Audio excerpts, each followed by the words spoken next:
All right, welcome back to the To Be Fair Show. I am your host, Johnny P. Over here, real. It's Q. And we back. Before we get started, I want to tell everybody, please tap in on all socials at the To Be Fair Show. That's Facebook, Instagram, TikTok, Threads. Go ahead, hit that subscribe button. Leave us a comment below. We got the super chat up. Or we got the chat up. All super chats read immediately. And the gang's all back. We missed y'all last week. Shout out to all the moms. Hope everybody had a good Mother's Day. And we got another one lined up. We speaking double standards. Yes, sir. We talking ICEMan. No, sir. Okay. And we got a couple races with an extra hole in them. So this is good week. Gotcha. So Johnny, if you go on a trip, who you taking? His bitch.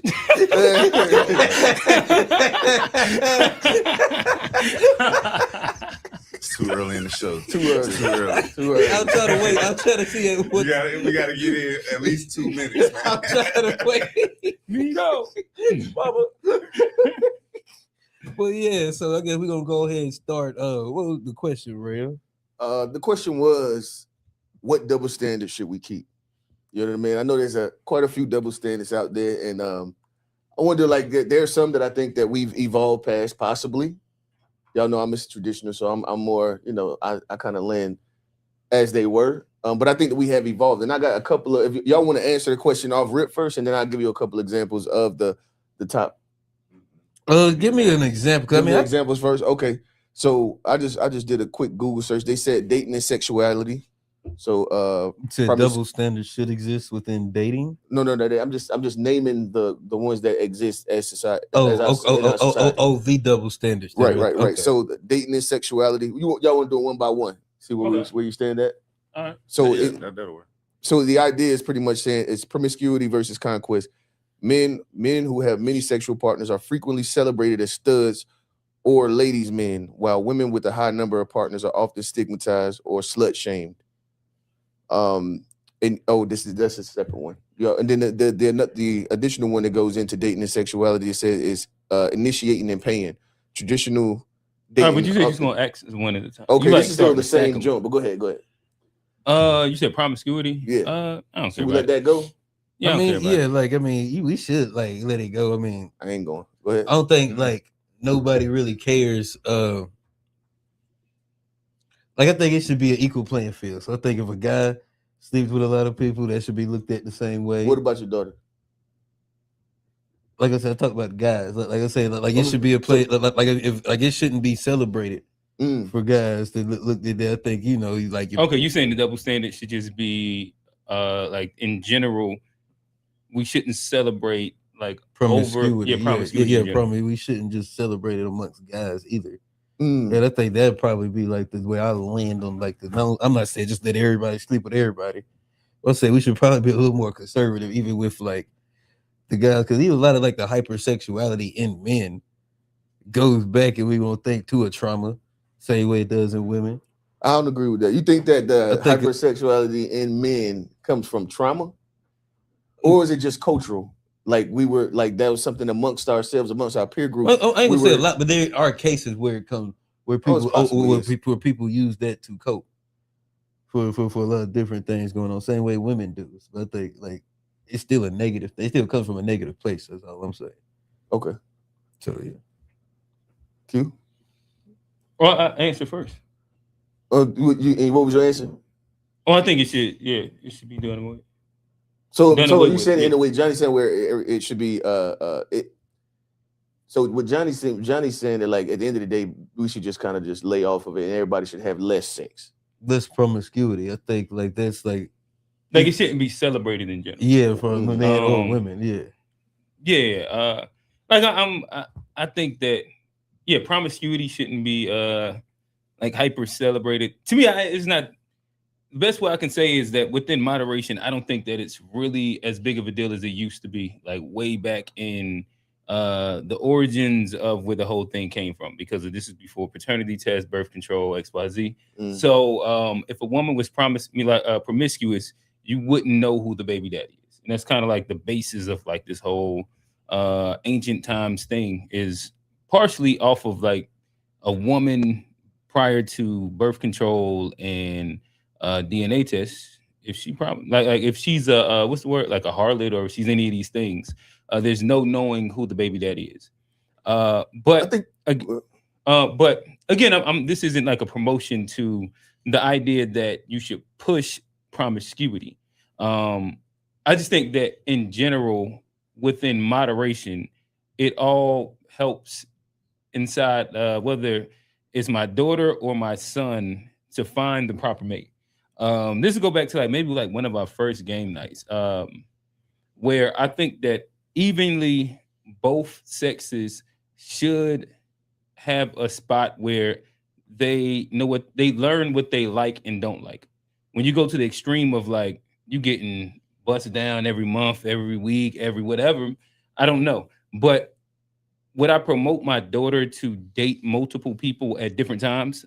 Of course, because you got to learn what you like.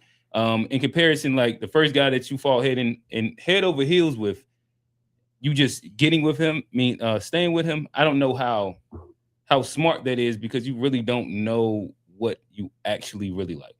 And the same difference with my son. I personally don't push him to be a ladies' man, hyper promiscuous, anything like that. If anything, niggas like Johnny be fucking Johnny. Man, it was cute. It wasn't just me. It wasn't just me. But yeah, nonetheless, like I don't celebrate or like castigate either one of them. Like to me, the thing doesn't, like I kind of judge it already as if it's not really a double standard. But I don't think that, like I think that in moderation, it all should be its own thing. I think that both male and female should. So I don't really operate on the double standard already. I think that, see, it's weird because I'm gonna go back to like growing up as a young boy. There was already like a expectation that you were, let's say, you were already knowledgeable about getting the job done. You know what I mean? It felt like there was an expectation, even on your first time, it wasn't supposed to seem like it. Mm-hmm. So that would have come with, you know what I mean, the practice, right? And I think that we also I think that we valued women and almost like held them at a higher standard as it related to it than we did ourselves. I'm not saying that is. I think that that's kind of the cause of it, where it's like the cause of the double standard. Yeah, I think that they treasured women more than we've kind of like, you know what I mean, gotten away from treasuring. I think that women were pedestalized compared to men, where, you know, their virginity they were more like sacred creatures compared to us. We just, you know what I mean? We were like almost like looked at as animalistic, where they were looked at like, you know, you held them to a higher regard. You know what I mean? Their level of discipline. Just so I can understand, are you talking about, because at first you was talking like in high school, or are you talking about like the origins of the double standard? Oh, so I was doing, my bad. I did just jump. Okay, so initially what I was talking about, it was more the difference between men and women, and where I think that the double standard, why the double standard is. Okay. I think that as a man, you were expected to be knowledgeable, and experience was kind of something that was something that, you know, you were supposed to know what you were doing, even the first time. You see what I'm saying? And then the expectation for women was that they would have had less, you know what I mean? They were held at a higher regard for that very reason. Or do y'all disagree? I don't necessarily understand, because I think I think that like what you're talking about, it kind of forced, like I think it kind of led to like that double standard, like because I think men would like pretend like they, you know, you get to go to like lying on your Johnson and doing whatever to get the numbers up, to, you know, keep up, or like my homie got 3 girls, I want to get 4. Right. And like so I think a lot of that is what led to like this, just like motherfuckers just doing it for the sport, and you don't even realize like, you know, what you're doing. So I don't think it's necessary. Fat Boy said y'all not being honest. What's the honest part? What we missing, Fat Boy? But like, because to me, I want my son to, I ain't gonna say just. In fact, well, you know, we don't agree on this, right? Like, Rail has a different opinion than me and Johnny. Or are you talking about like me and Johnny? Might be talking about me. Yeah, I wouldn't want my son. At the end of the day, before you decide to settle it down, you know what I mean? I want you to have get your experience in. Oh, you want them to sow the royal oats? Hey, because at the end of the day, this is the one you saying you finna have one for the rest of your life, big dog. But like, it's a decision that you need to. But like, why does it matter more for a man to do? Because I hold women at a different, like I hold them to a higher regard. That like the reality is that there's more at risk for the woman. If you choose the wrong partner. So she should be vetted in knowing like about like different types of men and how to operate. Yeah, I think that when we look at when we think about it, we thinking only inside the sexual sense. But I think that with a woman being that they end up more times than not, even if it's a separation, they end up having the kid. And then depending on like your POV, like if you're traditional, then like she has to depend, especially on like the financial side of things, a lot more on the character of that guy and what he's going to do and get done. And she has to predict that out over, 10, 20, 30, 40, 50 years. And if you don't have experience, then I don't know what you're going off of. No, we're talking about sexual experience. I ain't talking about relationship experience and like actually like dating experience. I'm just talking about sexual. Hand in hand. They don't gotta go hand. Just because you dating don't mean you get the pop. Come on, let me be like, if you're in a relationship with somebody, like I think it's 2020. So we talking about. I ain't talking about like in your 20s. Yeah, in your 20s it come with the pop. I understand that. But like talking about like middle school, high school, most people ain't having sex. But then also, just because you date, just because you date, we dated, I smashed. I didn't. If I dated, I didn't smash every joint that I dated in high school. That wasn't something that was like attached to. Like see, back in the day during that time period, you probably I might have lied on my meat at the time and said I did, but no, I didn't. I wasn't smashing all of the joints I dated. I didn't smash all the girls I ever talked to or met, but like the ones that I was like, yeah, that's one girl. Yeah, like smacked all of them. How many was it?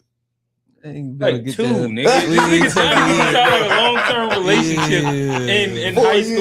Yeah, it's like 4 years. Niggas just painted it away. See, you see, nigga gonna be loud on this Johnson. I ain't lying. No, that's is that fabricate? No, it's what's the word when you embellish? He's embellishing on his Johnson. Like nigga it was like 2 girlfriends. Like it was like 13 of. I was saying, it's 1 or 2. Fat boy said. The double standard came from men having to actually work for sex versus women having the luxury of getting it whenever they want. And that's another thing. Me putting up 40 points is way better than a motherfucker giving up 40 points. Yeah, no, see, that's not really where it come from, but that's where it come from. I thought that's where it came from too. Yeah, because the thing is that and this is why I say all the time. That's where chastity belts come from. Even the most unattractive joint at our age bracket got kids. Somebody gonna pop.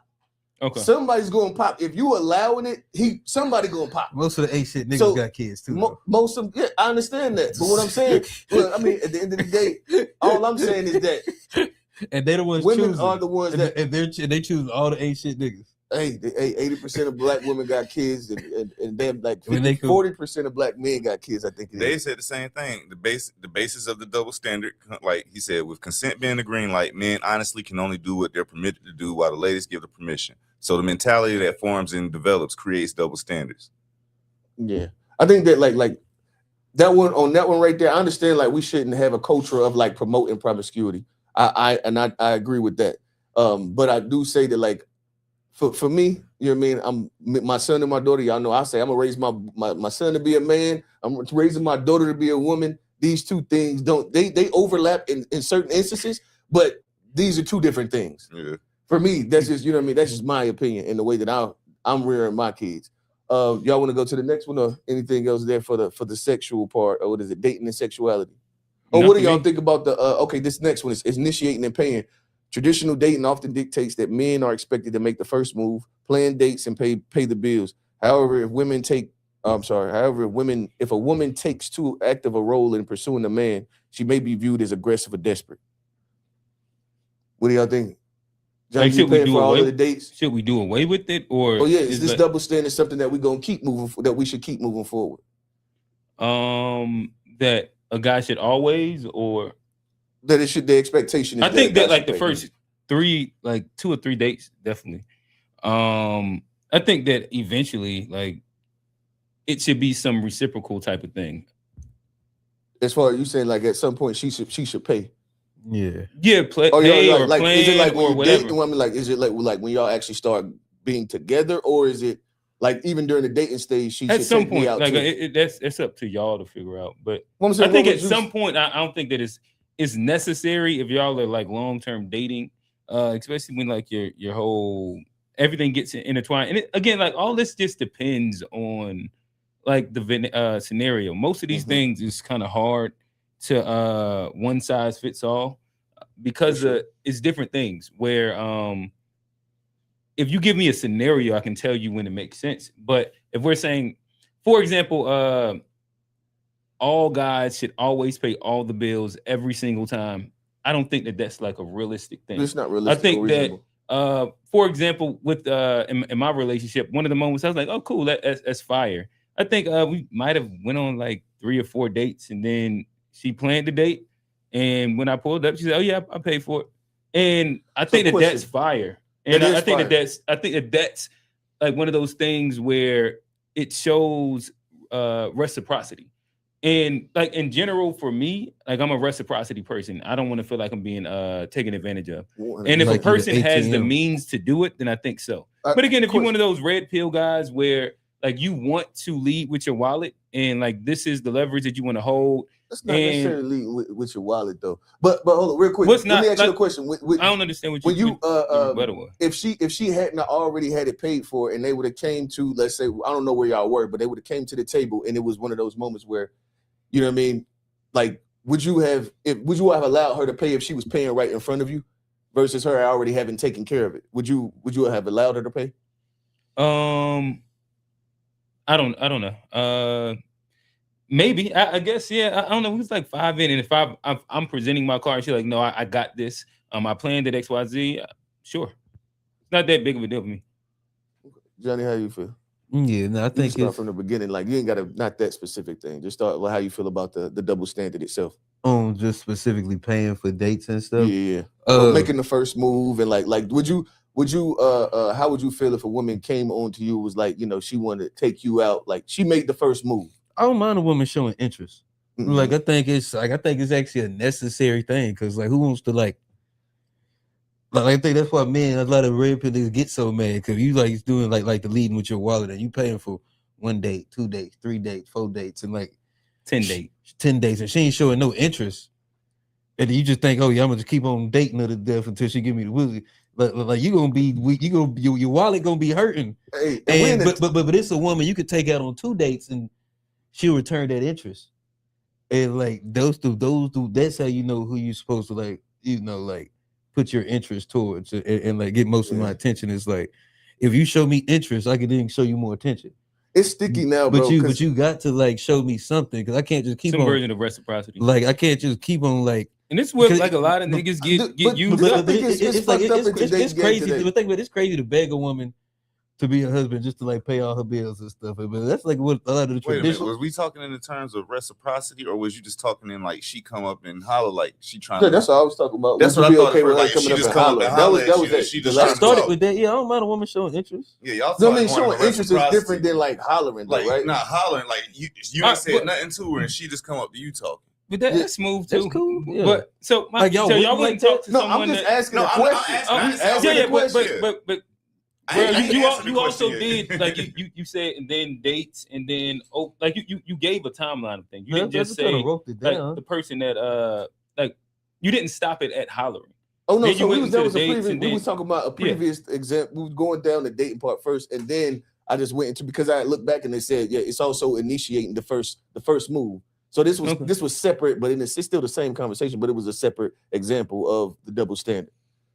So like I think, well, I mean, like I don't mind, like I still gotta be. Like, I don't mind a woman making the first move, but like I still have to be attracted. Like I ain't just gonna let like any like you know what I'm saying. I still gotta be like, there gotta be a reciprocity on that end too. This is the thing that makes it sticky, and it's kind of like I'm glad like to not have to be in the dating scene. Is that like these days, like a woman will allow niggas to just pay to take them out, and like it's like an entertainment thing for them. But that's on niggas for being stupid. Yeah, but what I'm saying like, is that you gotta realize, like, we was you gotta realize, though. And then it was okay. But niggas be trying to flex too much though, and like, and they be so worried on the flex that they don't realize, oh, this woman don't really like me. She like me because I can go to this restaurant, I can go to this restaurant, and she'll come along. But like, say I really need something, or say like I need a ride, or And this woman don't really fuck. But a lot of niggas, they just so caught up in the we going out. That's a different. We gonna just put think it about on the the gram. mindset of a motherfucker that'll just let you take them on 5, 7 Think dates about the mindset of a and just let motherfucker. you. But That think is crazy. But think about a But they'll mindset. just I think, allow like, you to but just I take think them both out of and them just are- spend Think your about a bread. mindset of a Tricking is motherfucker the who same would thing. I think both take of somebody those on 8 dates feed who off each don't other. like them. Yeah, no, but I mean, at the end of the day, That's this nigga might not know that That's she don't like crazy. him all the I way. can I understand. think it's crazy I can too. understand a bitch being hungry. I can't understand a nigga that's just spending your money. Nah. That's crazy. No, like That's I crazy. said, if the woman don't like you, why you keep on taking her on dates? Well, my thing is that why Like, would why she are we allow taking- you why to are we keep taking her if she Because don't she like hungry. you? Find But something else. all right, bro, you want to know like the other end of this is why do you? That's fucked up. These niggas be out here getting Man, that what dirty kind out of here. girls y'all messing with? Exactly. Just want, at this age, But- bro, but- should be. But the other They side out of here, the, though. Go ahead. but the other side of the that coin would be, why do niggas keep hitting ugly joints, big joints, the undesirable? Because it's just pussy, and that's I the can't other speak side for of these it. niggas. I can't speak All right, for so these we niggas. having a general conversation, or like Yeah. all of us, and so you was giving like a general on women that We done love all to been down there just for have a niggas once take or them on twice. dates. Yeah. And the other side of that is niggas that had that ugly junk for a rainy night. And as you said earlier, Cold, they dark night. always have somebody that's gonna come drop. It's the same exact thing.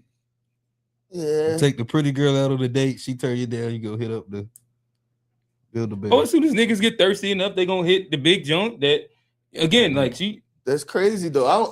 Is she around long enough? Hey, she started looking around. better over Yeah, time. be like, over time, be like, you know. Now it be that lonely drunk night. You be on Yeah. Yeah. That's tough. It's Okay. it's all exploitation. Oh, Tone, did you want to? You didn't even get the answer either one. Oh, dang, I really forgot the question. Or just like the.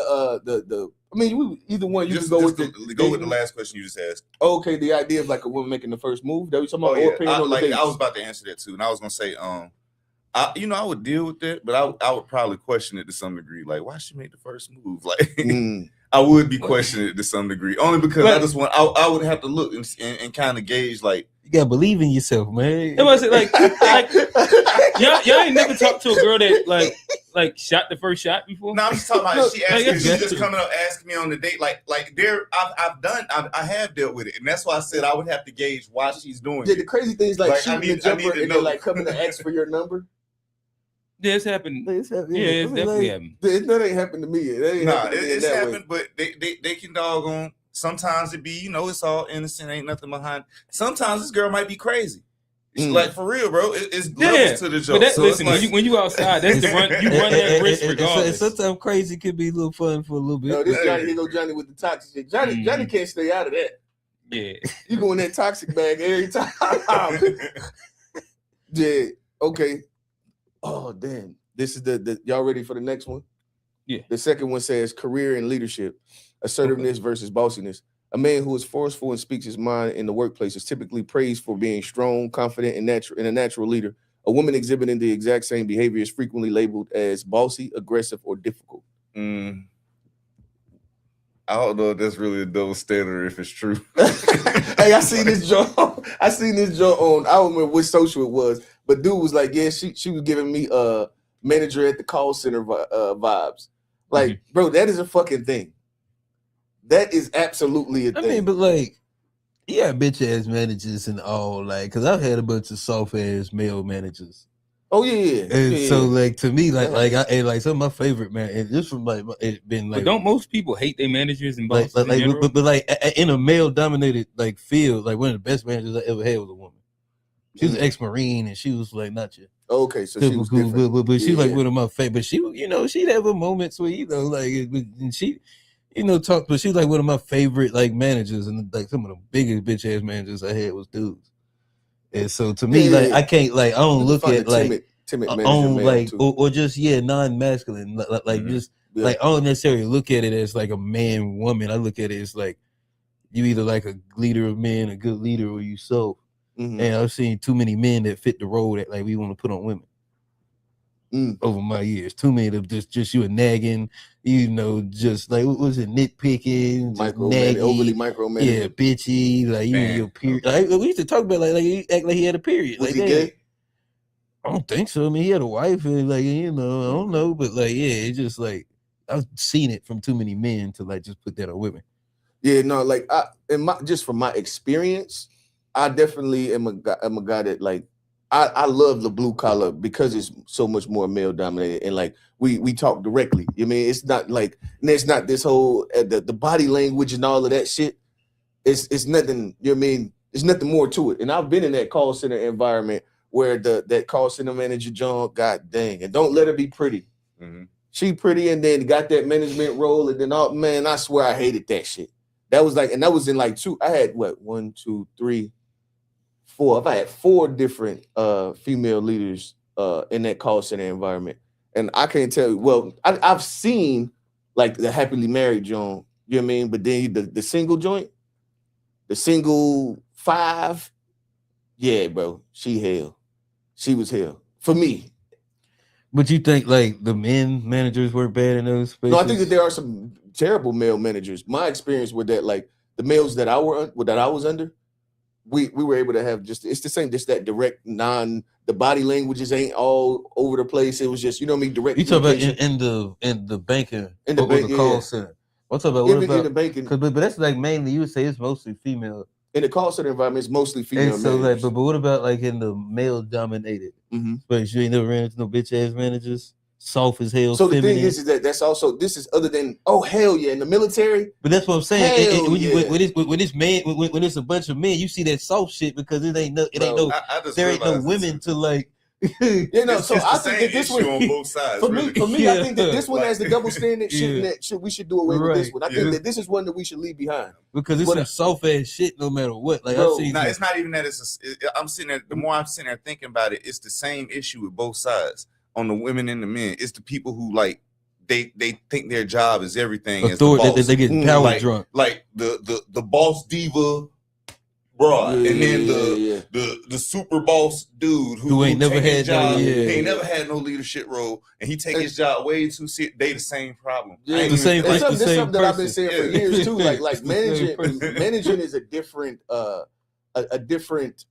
skill than being really good at your job. So I think that like pay that man for doing his job. Like he should get paid what he's worth for doing that job. Don't just give him a manager position because he knows the job. That's 2 different fucking skills. You know what I mean? And I don't necessarily think that the manager should make more than the nigga who can do the job very well. And I think there's trainers too. And I think that's a whole other 100%. People like training and managing.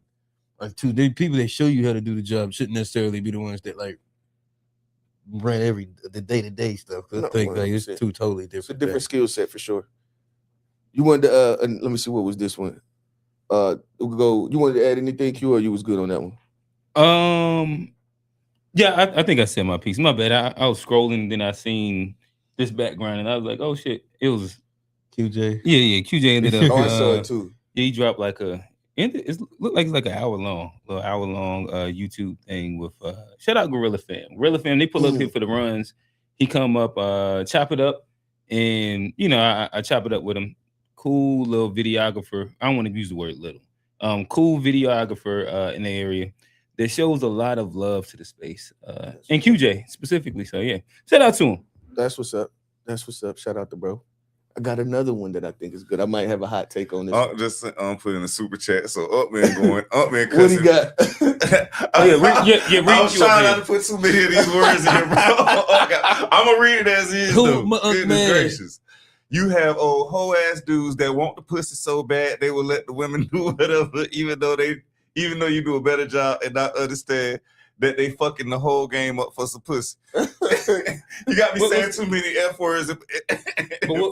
Is he mad at the trick? I'm going in. I'm gonna read a few comments. I got a couple comments. This was in regards to the last conversation we was having. Okay. So he said most guys want to pay for the date because they think they're paying for pussy, or at least putting a down payment on it. Mm-hmm. Stop trying to sit and say that you're not tricking when you spending money on a broad that ain't giving you sex. The whole reason why you with that broad is for pussy. Stop lying, yo. I mean, I don't agree.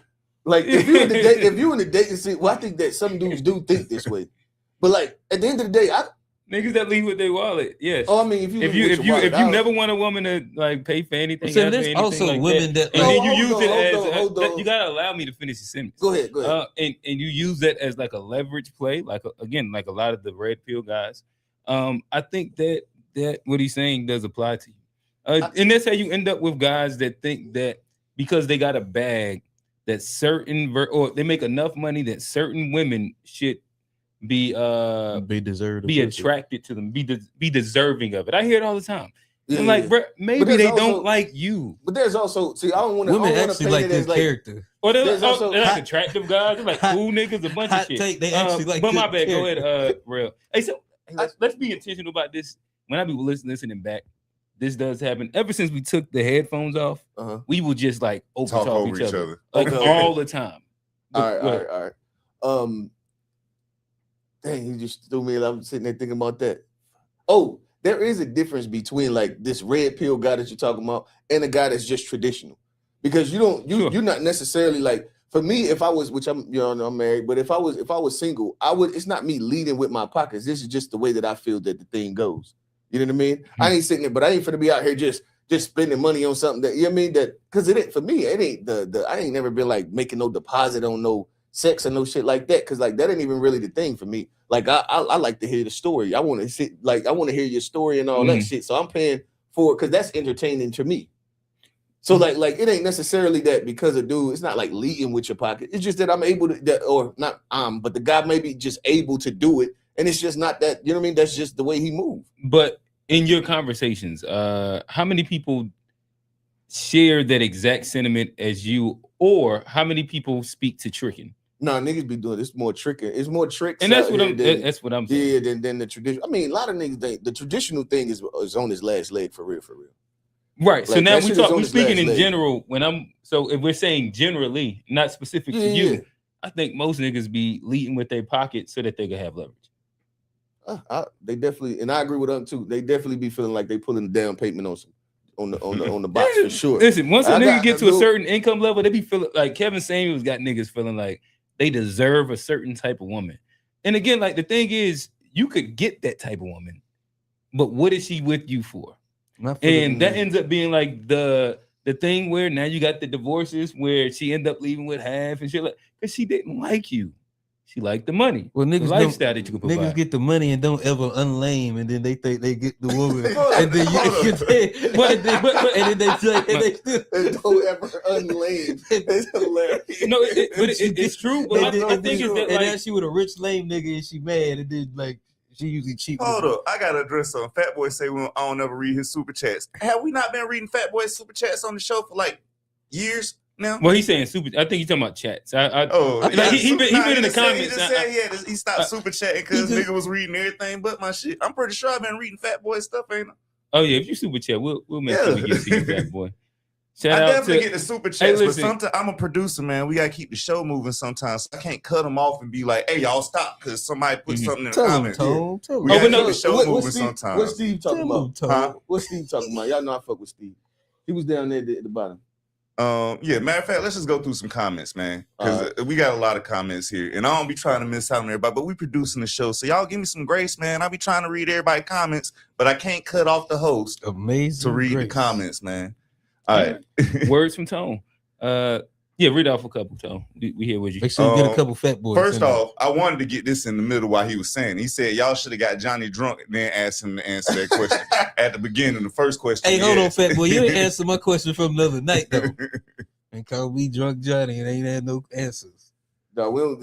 Hey, Johnny on the oil, goddamn. Hey, you ain't gonna get nothing. He gonna host this show himself. I had just. Hey, y'all never mind. What's up? I had a simple question for him, but like he ain't. What's up, Tone? No, I was reading. He said, wait a minute, I'm getting the show mixed up. My bad." He must be talking about Unpack. Yeah, he's talking about G. That's all I. They be inside the after show with Johnny. Once that Modelo done hit the bottom of his gut. It also be like everybody has the same exact same. It also be like 2 a.m. Man, like it'd be like Steve put a super chat and said, "Tell that Drake where to shut up."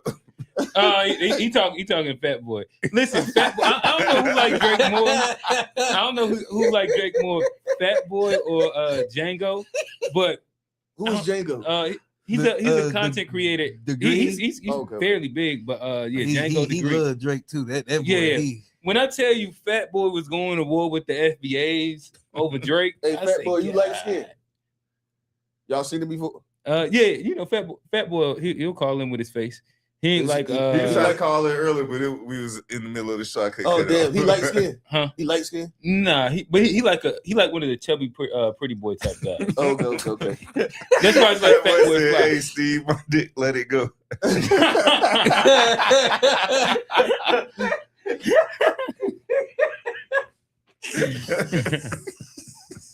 Oh, man. we get into some good ones too. Okay. Y'all ain't have anything else on that on the work on the work joint? No. Yeah, I think that we should leave. That's one I think we should leave behind. Okay. The next one, parenting and caregiving, and this Okay. is something that like I've seen a difference in. Well, I'll read it first and then I'll tell parenting and caregiving. So we got parenting expectations. Mothers are expected by default to be the primary caregivers. When a father takes an active role in child rearing, he is often viewed as babysitting and heavily praised, whereas a mother doing the same is simply meeting a baseline of expectation. Now, that the whole baseline part, I can say that is true. You know what I mean? That is a double standard. That we don't give mothers the praise for, and I'm myself, I'm guilty of this as well, giving like mothers the praise for like doing a good job. You know what I mean? But then if you see a dad doing a good job, it's so, you know what I mean? We much more readily acknowledge that and give bro the pat on the back. And we understand why it is. You know, we are definitely the most single mother generation ever. So we didn't have those active dads. So, you know, when we see it, it's like, you know, it sticks out to us. And we can show appreciation to it. But what I will say is that I had asked my mom this question. I was like, you know, do you think that women are more natural nurturers than men are?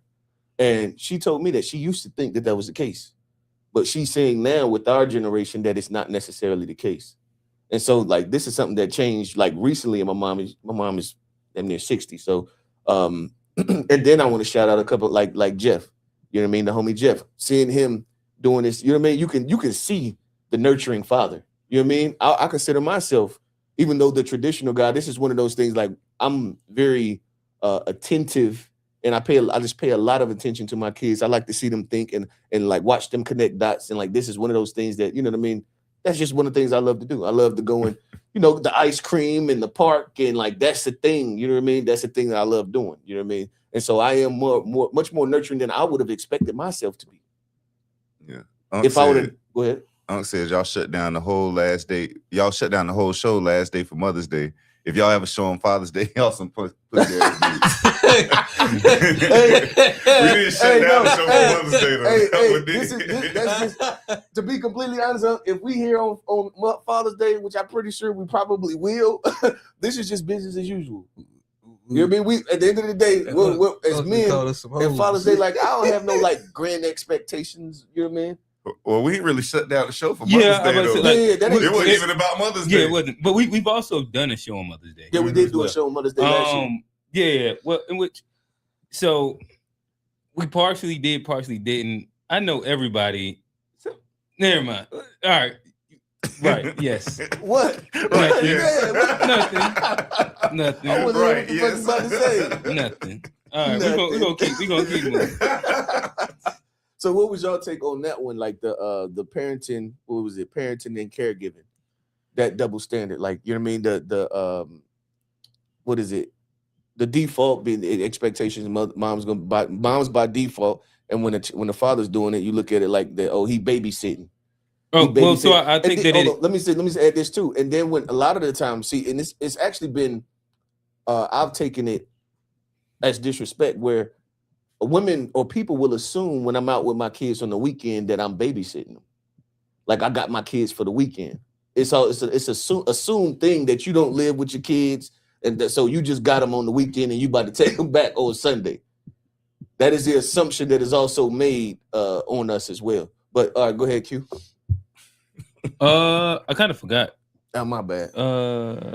Real quick, Fat Boy said we should do a show Father's Day. I never get tired of raising these niggas.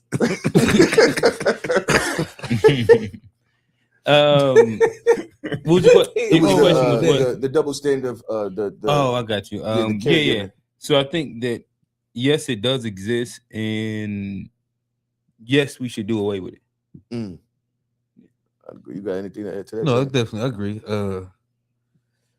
Yeah, I think there are differences though, but I do think like women should get more credit for what they do, and I think men are like, I think it should be like a equal job, across the board. But I do think like we were talking earlier, we was being funny, but like, we ain't got the nursing and stuff. There's certain things a man can't do. Hey, hold But, on. like- This nigga Johnny act like we can't contribute nothing to the rearing of the babies, just but he talking about some. We can't really do nothing because we can't get them milk. I'm We ain't got just- no titties to get milk. Like Johnny, there's much more that you can do with your kids. I'm saying that's what I'm saying. You're right. I was just saying, but that's just a difference, though. And I think this is a small difference, but overall, yeah, we should definitely do more. Yeah, and then I'm gonna have another honest moment real quick. I'm actually hard on myself because, like I said, I found out that I was more nurturing as my parenting journey has continued. So like 996, no, it's 4. He just turned 4.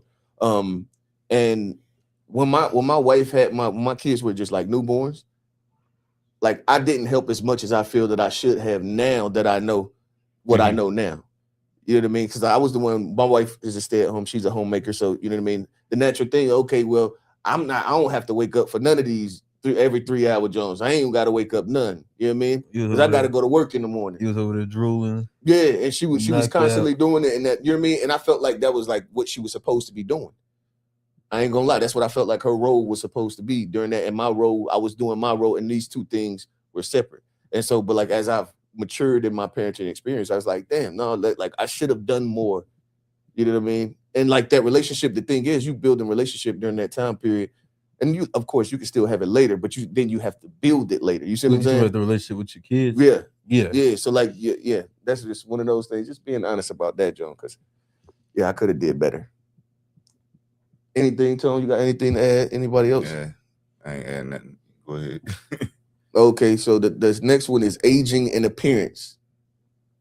I think y'all didn't left this, but men are often culturally viewed as aging like fine wine and becoming more distinguished as they get older.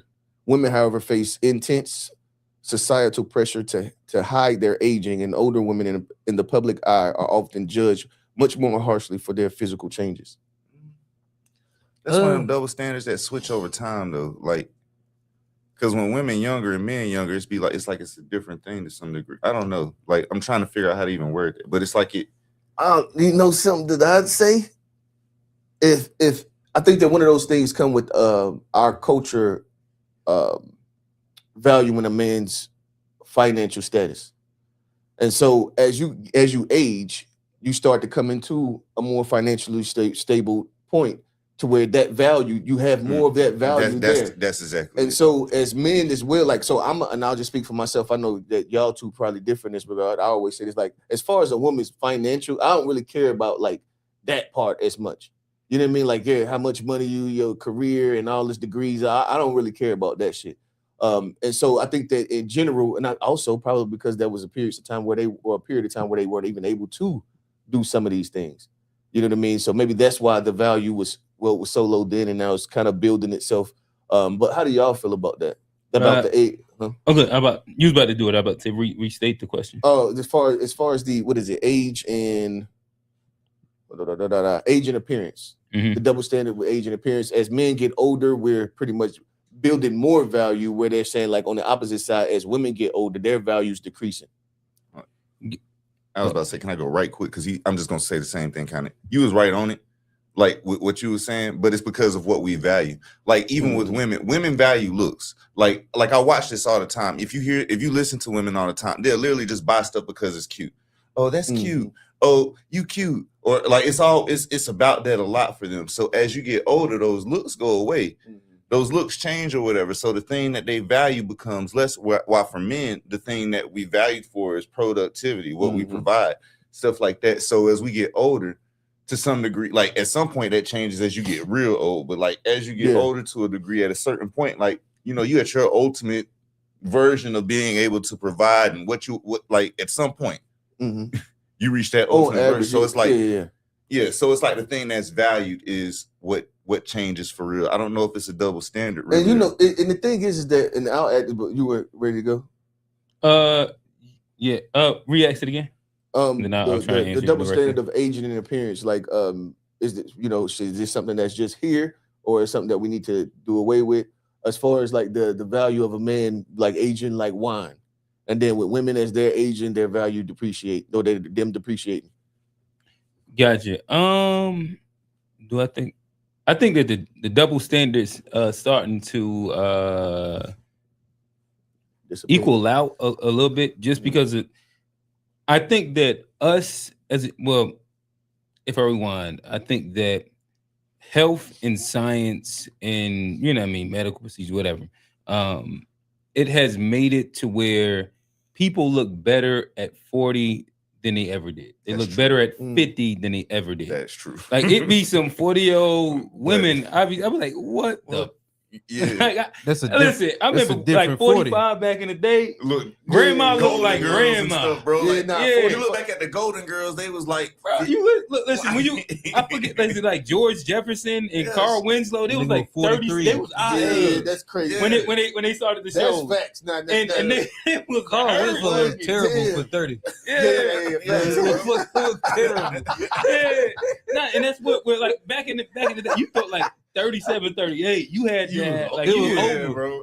Yeah, in which like today, like us as men, us as us as men and them as women, I think that everybody looks a lot different. You don't even look Shout out 36. to they didn't name the podcast yet, but the people that came in yesterday, and the woman, she's saying, hey, maybe we need to start giving some grace to facial cosmetic surgery, because we be outside and the women, they be having the BBL, they be having the chest done, the tummy tuck, but then you look up at the top and it look like Elizabeth and Meredith. Meredith. I just said Meredith. She say mature. I was like, God dang. Face be 60. And you know the crazy thing is that like it's just like the like all of the tattoos and all of that stuff. Okay. Like you gonna look crazy. I think you used to could look crazy.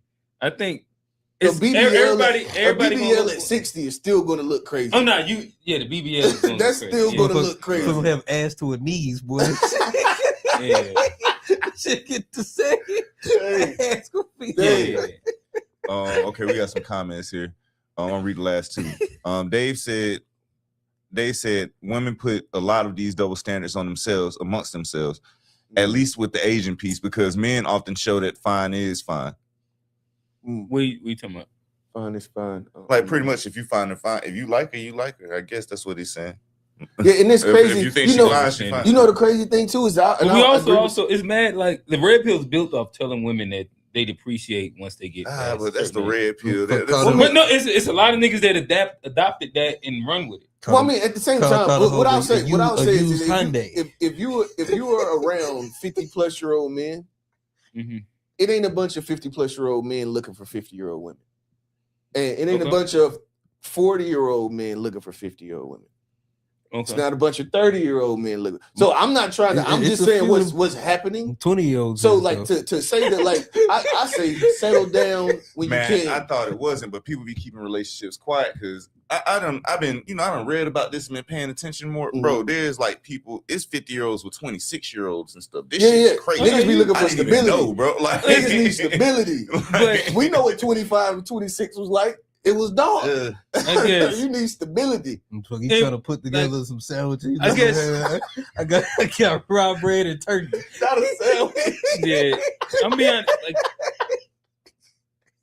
at that age group, like I guess I don't know like a bunch of single people, but from what I have seen, heard, and from social media, like they don't be wanting or they don't be wanting for companionship either.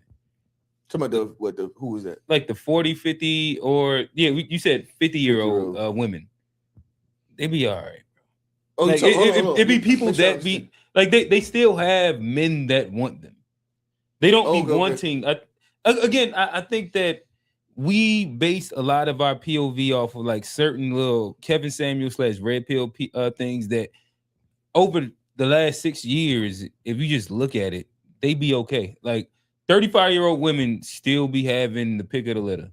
40-year-old women, they still be doing okay. 50-year-old, they don't be It's because distraught the without a range guy. changed. We play Well, a no, different it be game now. 70-year-old women out like- there trying to get the 50-year-old Bro, women. everybody dating everybody now. That's the whole thing. It's Right. like, Well, you I can date, agree with that. Like, no Yeah. matter what age, once you hit like 25, your It's age just a range pool. is just the dog. It's just a big ass pool and Who you wanna mad talk niggas to? swimming in it. With Yeah. piss in it. like big who you want nasty to talk pool. Yeah, to? it's a bunch of niggas. Everybody got piss on their Well, hand. only thing I'm around. I ain't gonna say that like a 50-year-old man won't date a 50-year-old woman. What I'm talking about is like what they want is what I'm saying. Like, and you hear like I'm around these No, niggas all most the time. niggas don't get what they All want. these, hold on, all these hoes want an NBA player, but they all Oh, ain't yeah, get one. that's Like, that's they how- My thing- yeah, always go listen, get- and they this is always where- go get one. Like, Yeah. This is where we get facts. everything fucked up. Niggas get in front of cameras and microphones and talk about what they want, cat. Mhm. not what they You actually actually get- laying down with. You know, Doggo. but I What- was talking to you yesterday. what can you I told get? you, listen, I don't be believing niggas until I see them in front of somebody that can hold them accountable. Mm. And more times than not, when you hear niggas talking about what they do, Juicy did a great skit about this. And where niggas talking about they girl need to be this, and they go home to a woman that look like that, Yeah. and then they don't have like the things that would attract the women that they're even talking. and to. that big woman be And I'm- talking shit to him too. And that's Yeah, the Be thing in the too. house Like, talking shit. I feel like Kevin Samuels was doing. Like, have you ever watched any of his male podcasts where he was talking to men?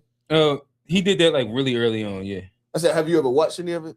I just Yeah, see like I watched a few. 3-minute clips, 5-minute clips. and Okay, stuff well, like that. like I used to, and at the end of the day, he was telling the dude. Actually, he was harsher with the dudes for sure.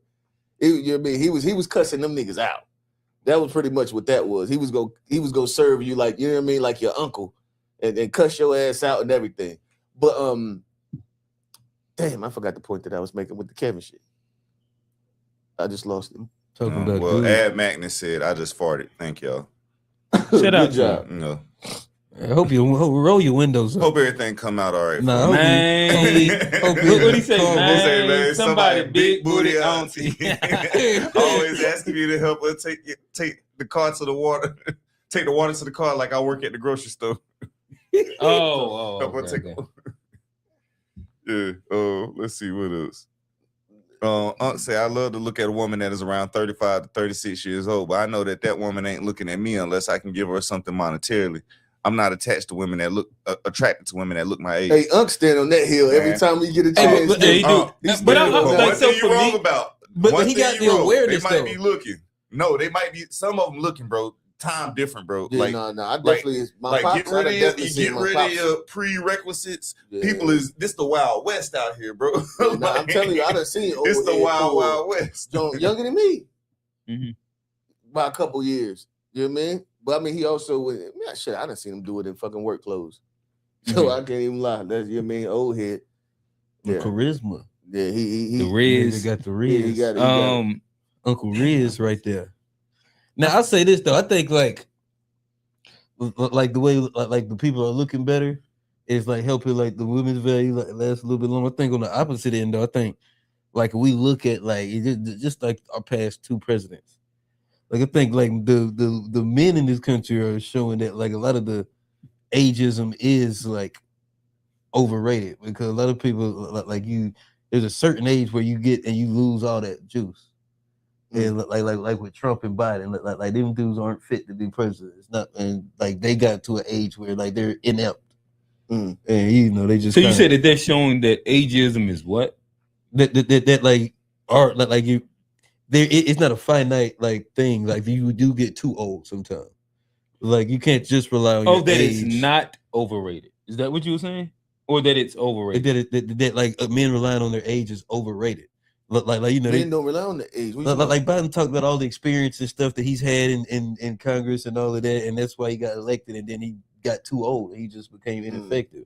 By Trump, you know, he done all of this, and then he got into the presidency, and he's too old.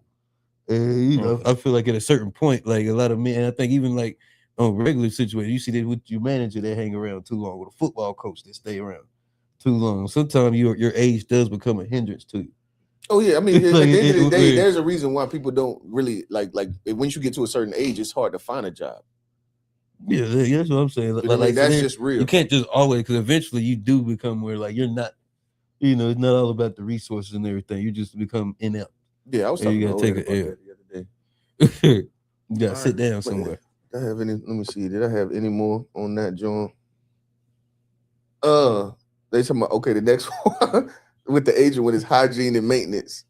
Says society often tolerates caveman era levels of grooming for men, while women are expected to consistently manage makeup, body hair, and fashion in order to be considered socially acceptable professional. So what do you actually say? Men have to like groom themselves better? Oh, just Or should women groom when we moving themselves forward less? with the does this double standard make sense, or should we just? I think society's already adjusted. Yeah, I was like about to most say men that. Yeah. have started to care more about appearance, grooming. Like they call it smell, looks ex- maxing. And then on the other side, women is wearing their hair and not shaving different. Oh, like shit. they. I think it's but that's a rare. thing. I think most women still It's dive becoming into more like the popular, makeup bro. It's shit becoming and way more smell popular. good. Yeah, it's way it's, Armpit hair. Like you most be most like, women aren't out here stinking. And I ain't saying it Nah. stink. I ain't saying they don't smell like nothing no more though. You Yeah, remember I ain't back in saying the it day, you used to stink. walk past women and it'd be like Stink. you got different smells. Like now they don't smell. It'd I be like, still don't be smell walking by nothing women no and they smell. So, nice. yeah, every once in a while. Oh no, it'd I'm be just like smelling y'all women be be just- smelling good. No, I I've been like smelling women once that in a smell while it's good for crazy. sure. Like every most once in a times while, I'm I get around some women. nice whiffs. I But it seemed like remember most of the time. You talking about like them- when Shorty walked in and talking then I about- left out and then came. I was like, it smelled like it's women in here. no, Like you you talking just about smell. Oh, you talking about smelling good? Yeah. Women still. I thought you talking about like. I was talking about smelling like nothing. I ain't even saying stinking. I'm talking about they just no smell good. Nothing. Just don't smell like No, nothing. Oh, you yeah, just gonna no. smell at least a little Seem cocoa like it's a butter. little bit more of a thing now. Nah, even the hair stuff that they use and all that. Yeah, nah, that I would say I don't usually smell women that don't smell good. Usually they got on some. I don't stuff smell it nowhere near as much as I used to, because I used to love it. Like the hair stuff, especially. Like when you walk in a place, maybe then too. I'm probably not around enough a lot of women women. nowadays. Yeah. I ain't paying no attention. It's only one day of the week I'm around a lot of women. That's when you at the strip club. Yeah, sure. If the church is a strip club. You working at the Oh, okay, pyramid now this the last tonight. That'd one. be a good name for a strip club. The Temple. Oh The no. pyramid, yeah. Get out of there, That- Johnny. You yeah, working that'd at be the real- pyramid tonight. This is the last one. No, that's that junk right there. The last one. Temple Emotional Sunday. expression. Say it again. Johnny was Emotional talking over expression. you when you were saying it. Yeah, it's emotional expression. Stoicism versus vulnerability. Steve said Johnny going to hell. So it's men are often conditioned to suppress their emotions to appear strong, but face stigma and a lack of support if they express sadness, weakness, or vulnerability. Conversely, women are socially encouraged to share their feelings, but are often dismissed as hysterical or irrational if those feelings include anger. So how do y'all Okay. feel? And I know it's something that we can really talk. Well, on both sides, we all got women We got in our another lives. super chat. Oh, what's going on? Unc said, not being funny, but I work around some African women that smell like grown ass men just getting out the gym and didn't shower in 2 days. But they probably doing hard labor, huh? That's crazy. Like if they doing hard labor, I don't know. Like that's a very specific type of woman. Man, they out here. They are. I'm saying that's the type of smell get stuck in your nose. Unc around the real tether wetters. He said, notice he said African women, well, they smell like fufu. I ain't never smelled foo-foos. I don't Bro, know. fufu be having a house smell like fufu. No, you know some the people smell. the Middle Eastern people, bro. The Indians. The Indians, bro. Yeah, they gotta- always think, yeah. Yeah, they definitely got a Bro, like tartness. man, Yeah, but that's like cultural. It's cultural. Yeah, I think it has something Bro, to do they- probably them with their motherfuckers- food or something too. they stink, bro. But they houses smell like it. Like I just it's thought just about like super- Even very, yeah, different culture. Like I had an Indian customer come in my office one time, like about an hour before I got there. Left. I came in, I was like, did you just have a customer? He's like, yeah, bro, left like 30 minutes ago. Like, bro, I was like, he was an Indian. He was like, yeah. he was still in there. He was still in there. I just thought about Super Ray with the goop scoop. But it's like, bro, how you think that bad? You in there 30 minutes later. It's crazy. But yeah, nah, it's definitely cultural. Cause like even like my my in-laws, they don't. It's not a stink. It's just a different. You know what I mean? Smell. Like when my kids when they come back from over there, oh yeah, you was at your grandma's house. You know what I mean?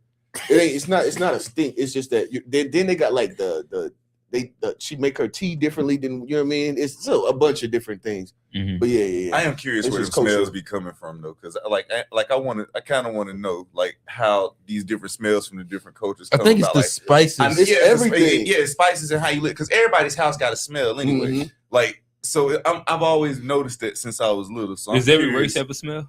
And I don't know if it's I every think race. based I think on- every house got a smell based off who lived there. I think it's based on like I think a lot of black people like we eat similar things, so we Mhm. use similar seasoning.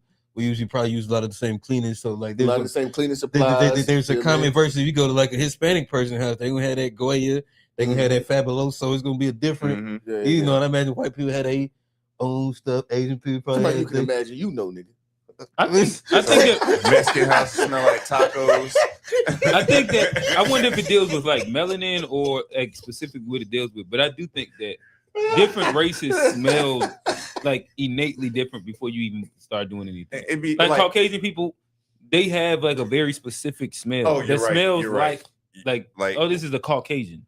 It does smell like that. yeah. Asian too. Like when I've been around, like I think that, and this isn't like What is Asian Introducing smell like Sesame a- chicken? this This is is ignorant, bro. but I'm not even speaking like introducing stink or non-stink or seasoning right. or anything like that. But I haven't met a black person that smells like a Caucasian. Mm-hmm. Like it's like his own certain specific You thing. talking about And you got stank black person. You could think of it too. Stank black house, clean black. Well, you talking house. about houses? I'm just talking about like person. Yeah, even person. And but I'm just I'm saying like hopefully y'all understand what I'm saying. No, like, no, I like understand exactly like what you're there's saying. like a natural scent to like people. Mhm. And Caucasian people, like when you're around them, sometimes you be like, oh, all right, that smells like a Caucasian. I've never smelled a black person that smells like that. Johnny, Even though you like that? I don't know specifically what black people smell like, but I think it's because I'm always around them. deal with the But then smelly like whites. I'm not around enough Hispanics, but like Asian, I remember back when I used to work with kids, like it's a certain smell. Mm-hmm. Yeah, I don't know. Johnny said ain't nothing like that white smell. no, I don't deal with the smelly whites. I go, yeah. No. I'm not saying, Not but smelly, I'm not talking about the stink right now. Yeah, we were, and I wasn't either. Yeah, I'm not talking about Oh, stink. that's talking what about the that. tone took it. It's like I know I didn't. I already said All right, y'all that. niggas. Johnny like that clean white smell, bro. That's all I said, bro. Clean white, milky smell. Do they say? Let's talk to the niggas. Fluorescent He said, day white. real in the stink, but you had too much respect to say it. So talk about the African smell. Say it one more time. He said, real it is stink, but you had too much respect to say it. No, bro. to I say probably it ain't. like. And look, the thing is, I don't know what type of people you work with.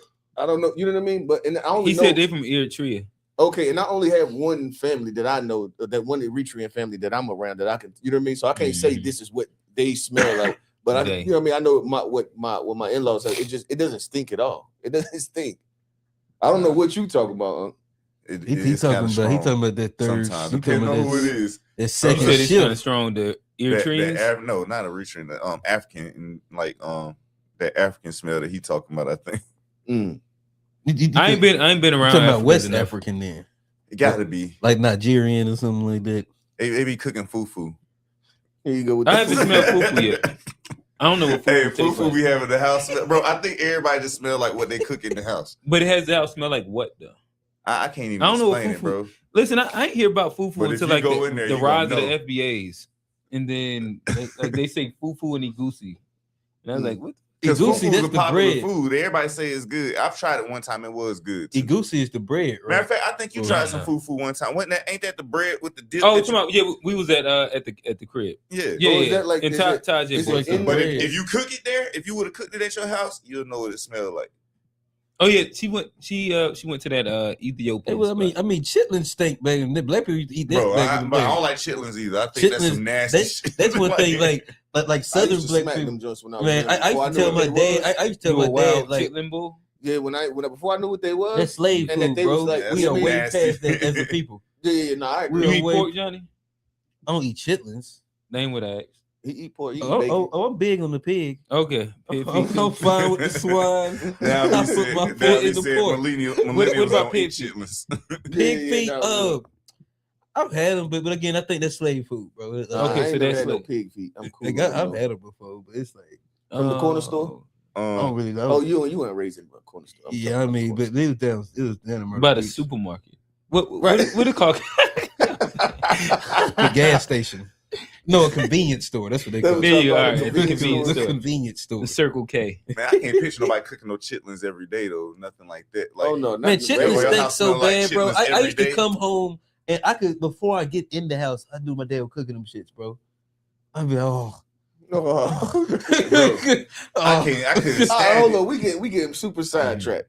Super sidetracked. Do y'all want to go over the stoicism and vulnerability one, because this is the last one and we already had a blade? Yeah. Okay. What's the question? I can't answer the question. It was pretty much talking about like the double standard is that like men. Hold on, let me. I can answer it. Okay, go ahead. I think women should probably practice a little more emotional regulation, especially in like high pressure situations. Mm. And I think men should probably work on expressing our emotions more, as far as like we tend to hold it in. So I think we should be on the same playing field as far as like emotional intelligence and like accountability to that. But I think, women probably need to dial it down some, and men probably need to speak up a little more, and to kind of reach that emotional playing field. I'd agree with that. I think that's pretty much what. So I say what we say. We're leaving that one behind as we moving forward. That double standard. Yeah, I guess when this tone got something. I think niggas soft. I think stoicism is still something that we Especially need bitch as ass men. managers. You know, man. go crying and stuff. Oh, crying. Men too emotional these days. I'd agree. I think that men are a little bit too emotional, especially we can see it in the kids. We keep sitting here But- focusing on emotional intelligence, But man. We need to but be, I think like there's a difference between like not holding it in and like I think like yeah, I think you need a good group of men to talk amongst, and then you need to go about your business. Like, yeah, but you like, still have to be able to express yourself with your partner. Yeah, that's what I'm talking. Like, yeah, that's true too. But I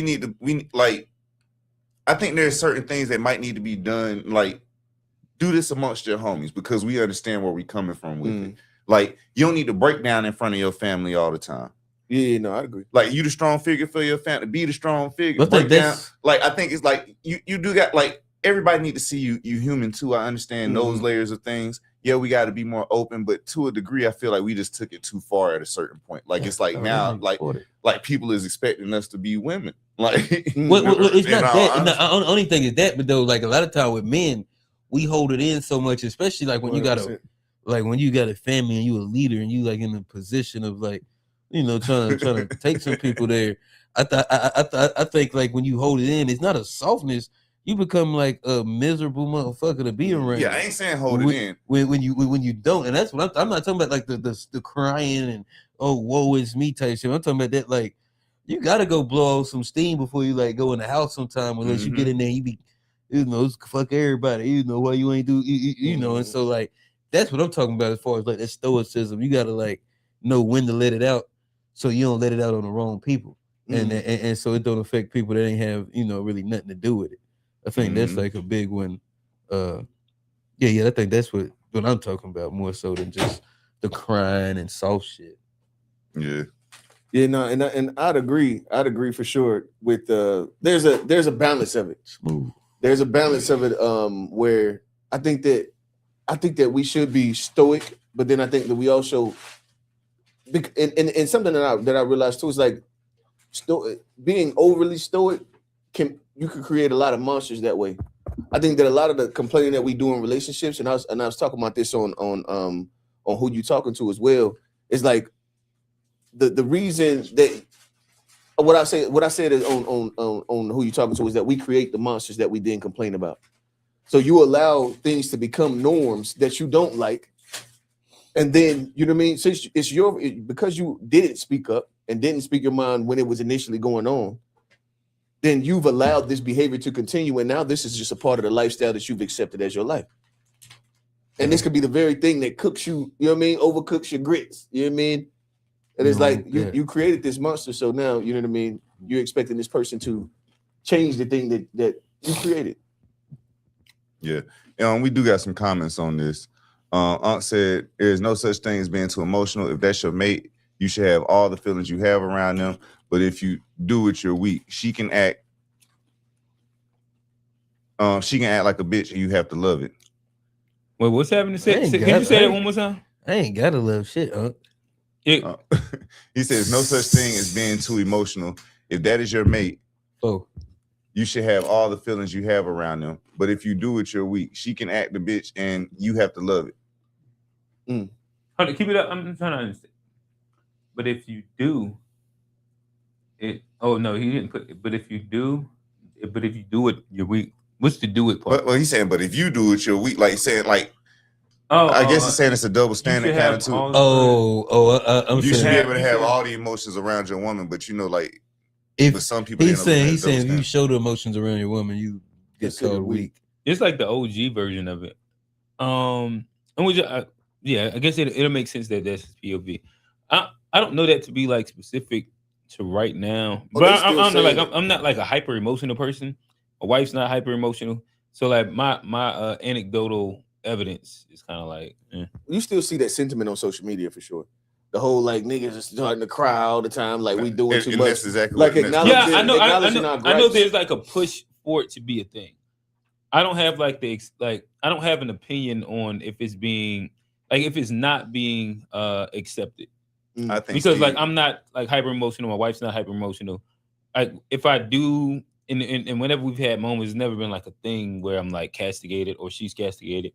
But it's not like a big thing because we're not like really emotional people. And what you missed like a second ago was I had said that I think men are becoming too emotional to some degree. Like in some cases, like we kind of need to stop being soft to some degree. Like we had this whole thing of, hey, you need to learn how to be soft, but now you got like Steve said right here. Steve said, don't be going live in your car crying.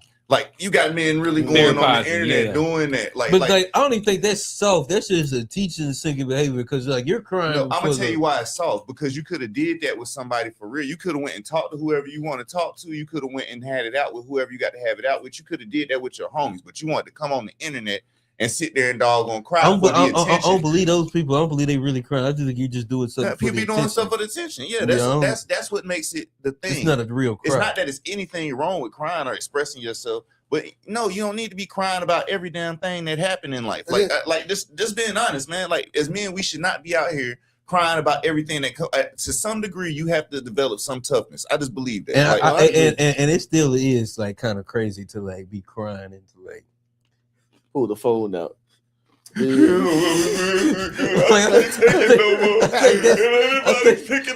that's kind of wicked, boy. I think that when I'm going through, I don't never think of my phone. I think that. Hold on, y'all. Yeah.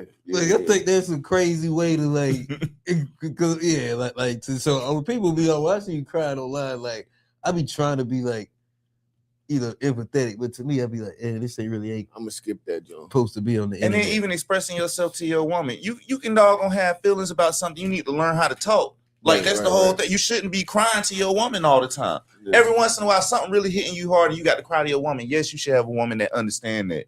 But if you crying to her every day about some stuff, ain't no woman hearing that. Just being real, bro. Ain't no woman wanting to hear no man coming to them crying every day. Double standard or not, ain't nobody hearing that.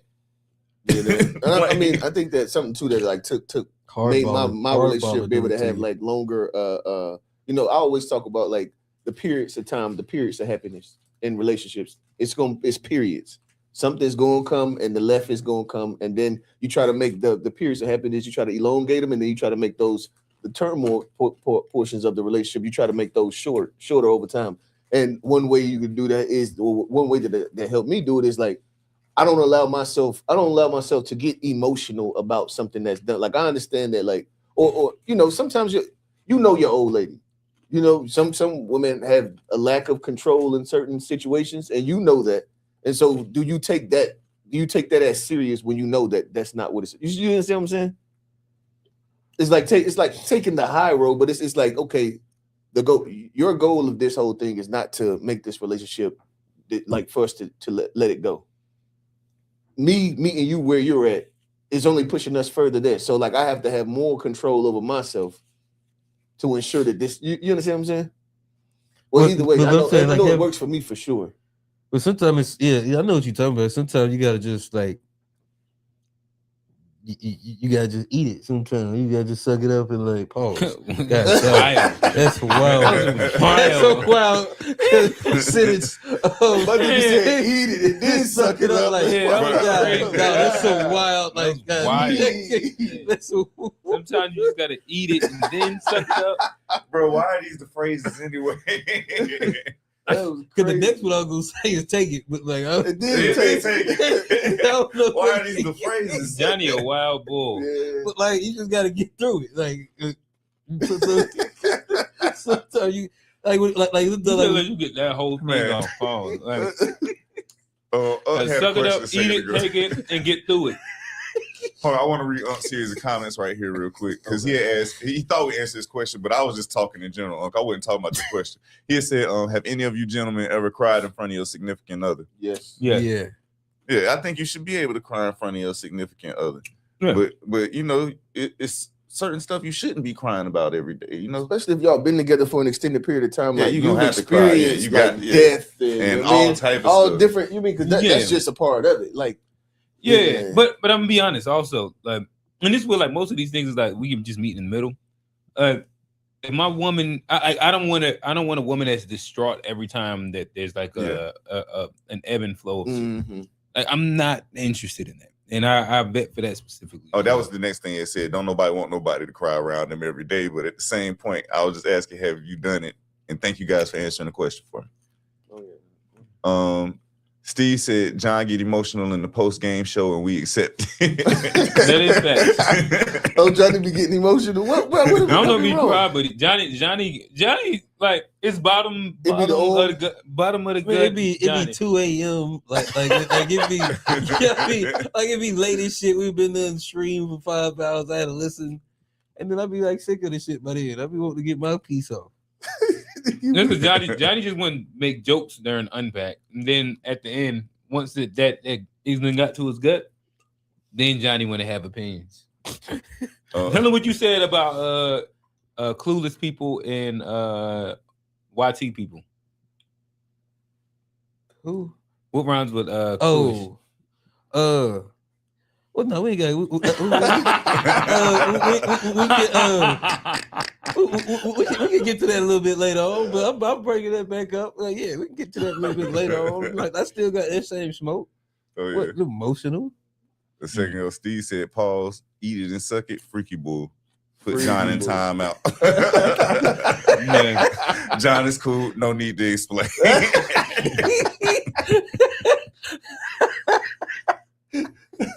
All right, well, I'm done, one more man. That was- comment real quick. Juju said that can be a double standard for men to think that women are the only one who cries. Sometimes women hold in their emotions because they're trying to be the bigger person.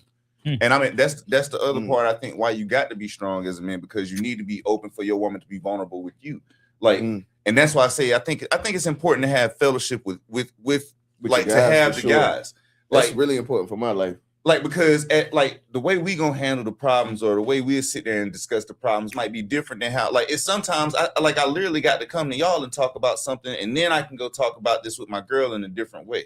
Like, it's like it's a healthy exchange. It's like, okay, well, I got to understand it from my guys, and I was thinking of this. I did have an unhealthy thought process about this, and I needed to adjust that before I came to my woman with it. 100%. That right there is like literally my pipeline. My thought pipeline is the guys first. You know what I mean? And so the thing is, and what I love about the guys I talk to is that, like, they lead with accountability. So you can tell the story, but the first thing they try to figure out, no, what more did you do? You know what I mean? Let's flip. We're gonna start with you. You know what I mean? And I appreciate the shit out of that. Like, we're gonna start with you and see what we can, you know what I mean, what could have been changed there. Because I also feel like at the end of the day, you have the ability to create the outcomes that you like to have. And so it's all about the way that you attack. And so, like, I'm a blame myself type of person, but then sometimes something can happen and then that emotion gets up, and then I stop blaming myself, and then I'm, you know what I mean? And then so now I need somebody, you know what I mean? Need my guy to come. No, hold on, bro. You know what I mean? Now let's analyze your part first. It's really your fault. Nigga. You know what I mean? And at the end of the day, I feel like I say, I think that you can get the outcomes that you want. You can get and then this the last one I'm gonna do. Unc said, have any of you guys ever actually shed tears of joy, pain, or anything with your old lady at the same time, and the two of you laugh like hell? after it was over with. Facts has I happened. know I did just last month. Like when my girl's brother died, we was definitely crying and laughing like at different times. Like it's like we be in the midst of crying and laughing about stuff that he had did at the same time. So it's, you know, you go through times like that. Like I think you got your moments, like, you know, the we cry together moments. The we cry. You know, together. Hey, that's I ain't gonna lie. What was I and watching? then we cried, made she love. I told you, We I was watching Gridiron Gang. You know me Okay. watching Gridiron Gang, and I'm watching it by myself in the new den. We done renovated. It looks nice. I really like it. But in there watching that joint, got the surround on and all that, and bro, I literally keep on crying. And I had walked up to my wife like so she could see these tears and laughing. We both laughing at the fact that I'm crying about this movie. Oh, bitch ass nigga, I'm turning out like that. I had to show her because it was about, bro, I'm like 4 or 5 parts in where I'm like, what is going on? I had to walk in there and show her, like, bro, this makes no sense. I don't think I've ever seen that movie. Bro, Gridiron Gang is a good one. Hardball is one that'll get you. Oh, there, yeah, too. that one to do it too. Rest in peace, G Baby, man. For a Every fact. time. Yeah, I don't know all right, if I've I'm seen done, it. man. That was Fat Boy I said, feel like "Fuck we it, AOQ. I'm about to start saying you FBA niggas because I can't take it no more." Oh yeah, great kid. Yeah, All they right, done man. pissed him off. oh yeah, we Fat Boy said, "Hey, I can see why they be saying it's a cult." I said, "God damn." They done ran off. They done ran off when they own. TBI say, well, what can you expect from a guy who is half FBA and his dad was a swirler? I say, oh shit. But these terms, bro, like, I say, oh shit. Hold on, wait, before we get there. I think let's stay on double standard and we can knock this out real quick. The Chud The Builder thing. Where I think that what Chud The Builder was attempting to get off was the double standard of freedom of speech. And like y'all, everybody familiar with Chud The Builder? No, I have no idea. Well, that was the guy over like the past 2 weeks or 3 weeks. He had been going up to black people, calling them the N-word, and then He's white. He was saying white man, yeah. Okay. And then he'd be like chimping out. Like he'd be He said that like He said, he said that like if you react, you're chimping out. And See? but what he would do also is that he got bear mace and he's brandishing a gun. And so before you hey, I got this bear mace, brandishing a gun, nigga. I got 18 rounds for and you, oh, niggas. you feel away? Oh, you chimping out. And like he had been doing this repetitively on stream, getting stream paid, like for and he's walking out in places. Like that's been his shtick for like me. It's only became inside like my algorithm within like the past week or two. But it's kind of like hit everybody. Well, a good portion of people. Where the end of it ends up, I guess day before or 2 days before, he had recently just did like a version of Dine and Ditch because people knew who he was, and they kicked him out of the restaurant, or maybe they asked him to leave and he didn't pay the tabs. It was some shit like that, and so he ended up getting arrested and had to go to court for it. Outside of the courtroom, the footage hasn't came out to say exactly how that altercation happened. But he ends up, again, this is stand your ground. I got a gun and bear mace on me guy. Where's it at? It's Texas. Nah, this is Tennessee. Nashville. Okay. It's actually like just was it. Yeah.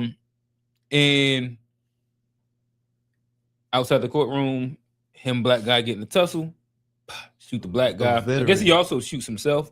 That's where Cheddar Bob and whatever the fuck he was saying. Okay. Cheddar Chud. Cheddar Chud. Nobody would think that, but Cheddar Bob. Cheddar Chud. He goes through that, and now he's charged with first-degree attempted murder. And his whole thing that he had been pushing to everybody was that this is a stand your ground state. I have the freedom of speech to say what I want. And his freedom of speech was calling black people nigga. Right. And then like antagonizing them, saying, oh, you're chimping out. Yeah. And I guess what the prosecution is pushing is the fact that if you're provocating or provoking and antagonizing, stand your ground doesn't exist anymore.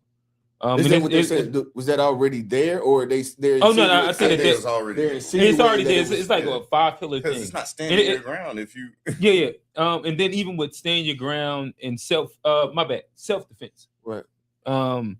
Like there's like 5 pillars of it after you've antagonized the situation. Okay, I see what you're saying. Yeah, so it's like 5 different like pillars that it is, and that like likely he violates like 3 to all 5 of them. And all they have to do is prove one of them. But I think they gave him like $1 million bond. At 1.2 million. Yeah, $2 million. He's facing like some real time. But prior to it happening, like the internet wasn't swarmed because he was the white guy outside calling black people and then brandishing the gun. And he raised which like he was pushing the idea of nigga is a double standard, and I should be able to say that however I want to. And that goes to like the overarching question: are there some double standards that we need to keep? Tone. No, Sandy, y'all want to do a call in? Oh, some people asking about it. Yeah, Fat Boy's asking. Fat Boy. Yeah, we can do a call in. Go ahead. We gonna make it quick too. Yeah. I mean to that, because like I was wanting to talk about it maybe like on Unpack, and then like it happened, but to like even the double standard of like that First Amendment thing, and like there's so many holes in his logic there, because it's like the people that are canceling him for even saying the N-word aren't black people. He's getting kicked off all these streams and canceled from all these places, and black people are pushing for him to be canceled. But the people that are actually pulling the button, it's a bigger group. Okay, that's out there that's controlling his narrative, and it's really controlling a lot of platforms that he's on.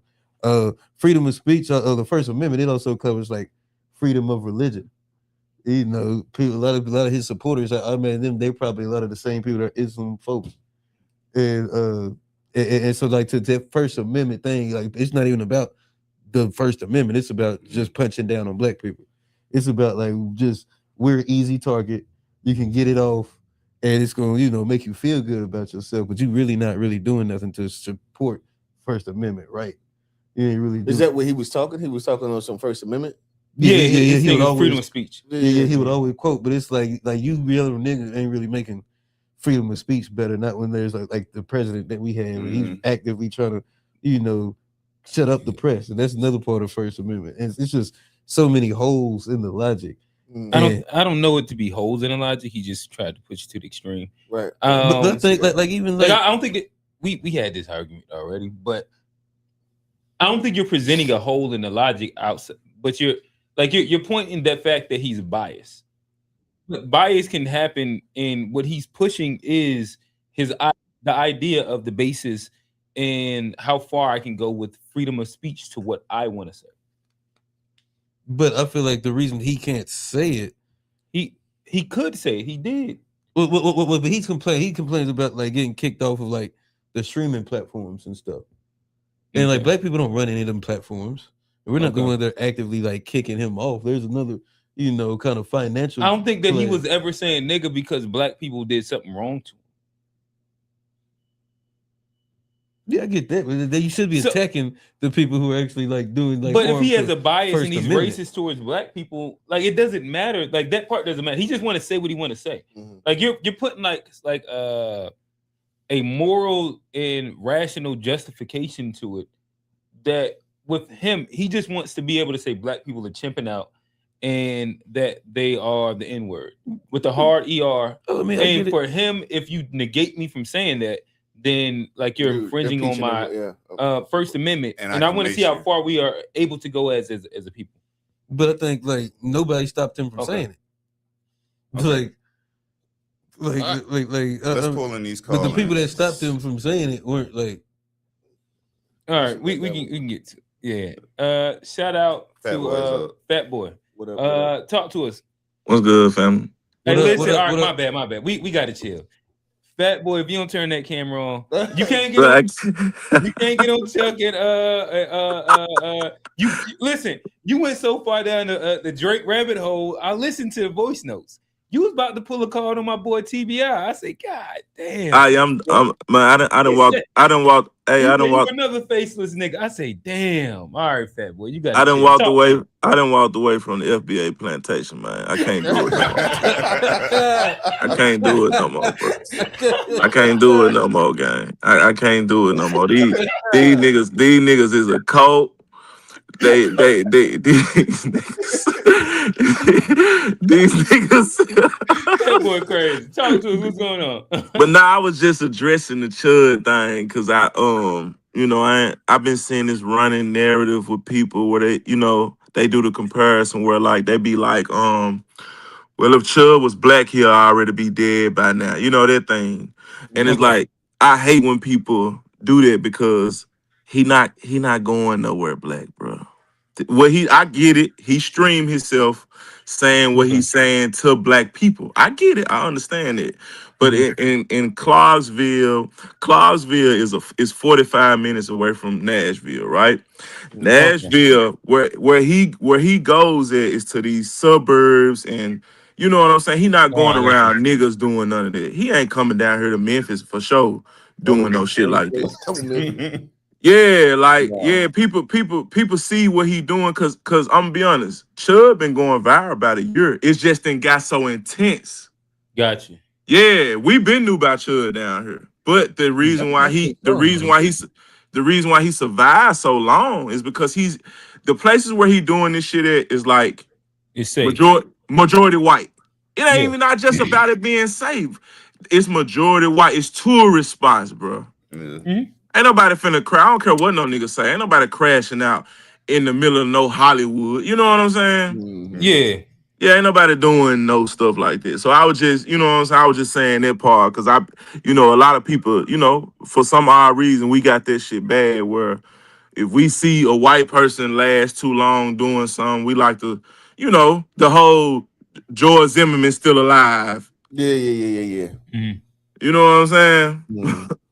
We got you. All right, you got 30 seconds, fat boy. Talk to us. What take you want to get off?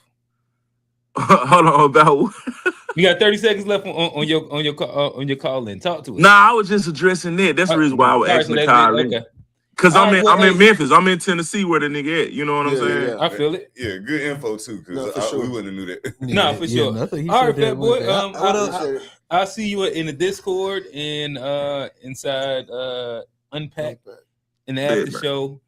Trolling sober Johnny. Drunk Johnny be back Wednesday. Hey, this nigga.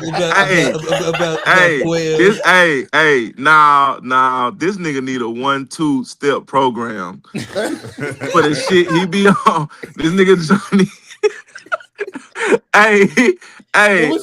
Look. Niggas be like, hey, Johnny was wild. No bullshit. So cute. Hey, fat boy. Outside of not voting for Democrats, what's the next step for black people? Man, fuck that. Hey, Q. I told this nigga, Q. Nah, fuck that. Nah, I gotta get this shit out. Hey, Q. I'm like, look, I tell these folks, I said, man, where everybody at to mute Johnny Mike? Cause Johnny just going off. Johnny was the guy in control at that moment. Look, hear me out. When I asked it, this nigga hung up on me. I called back. That nigga said, "Nah, I'm the manager, nigga."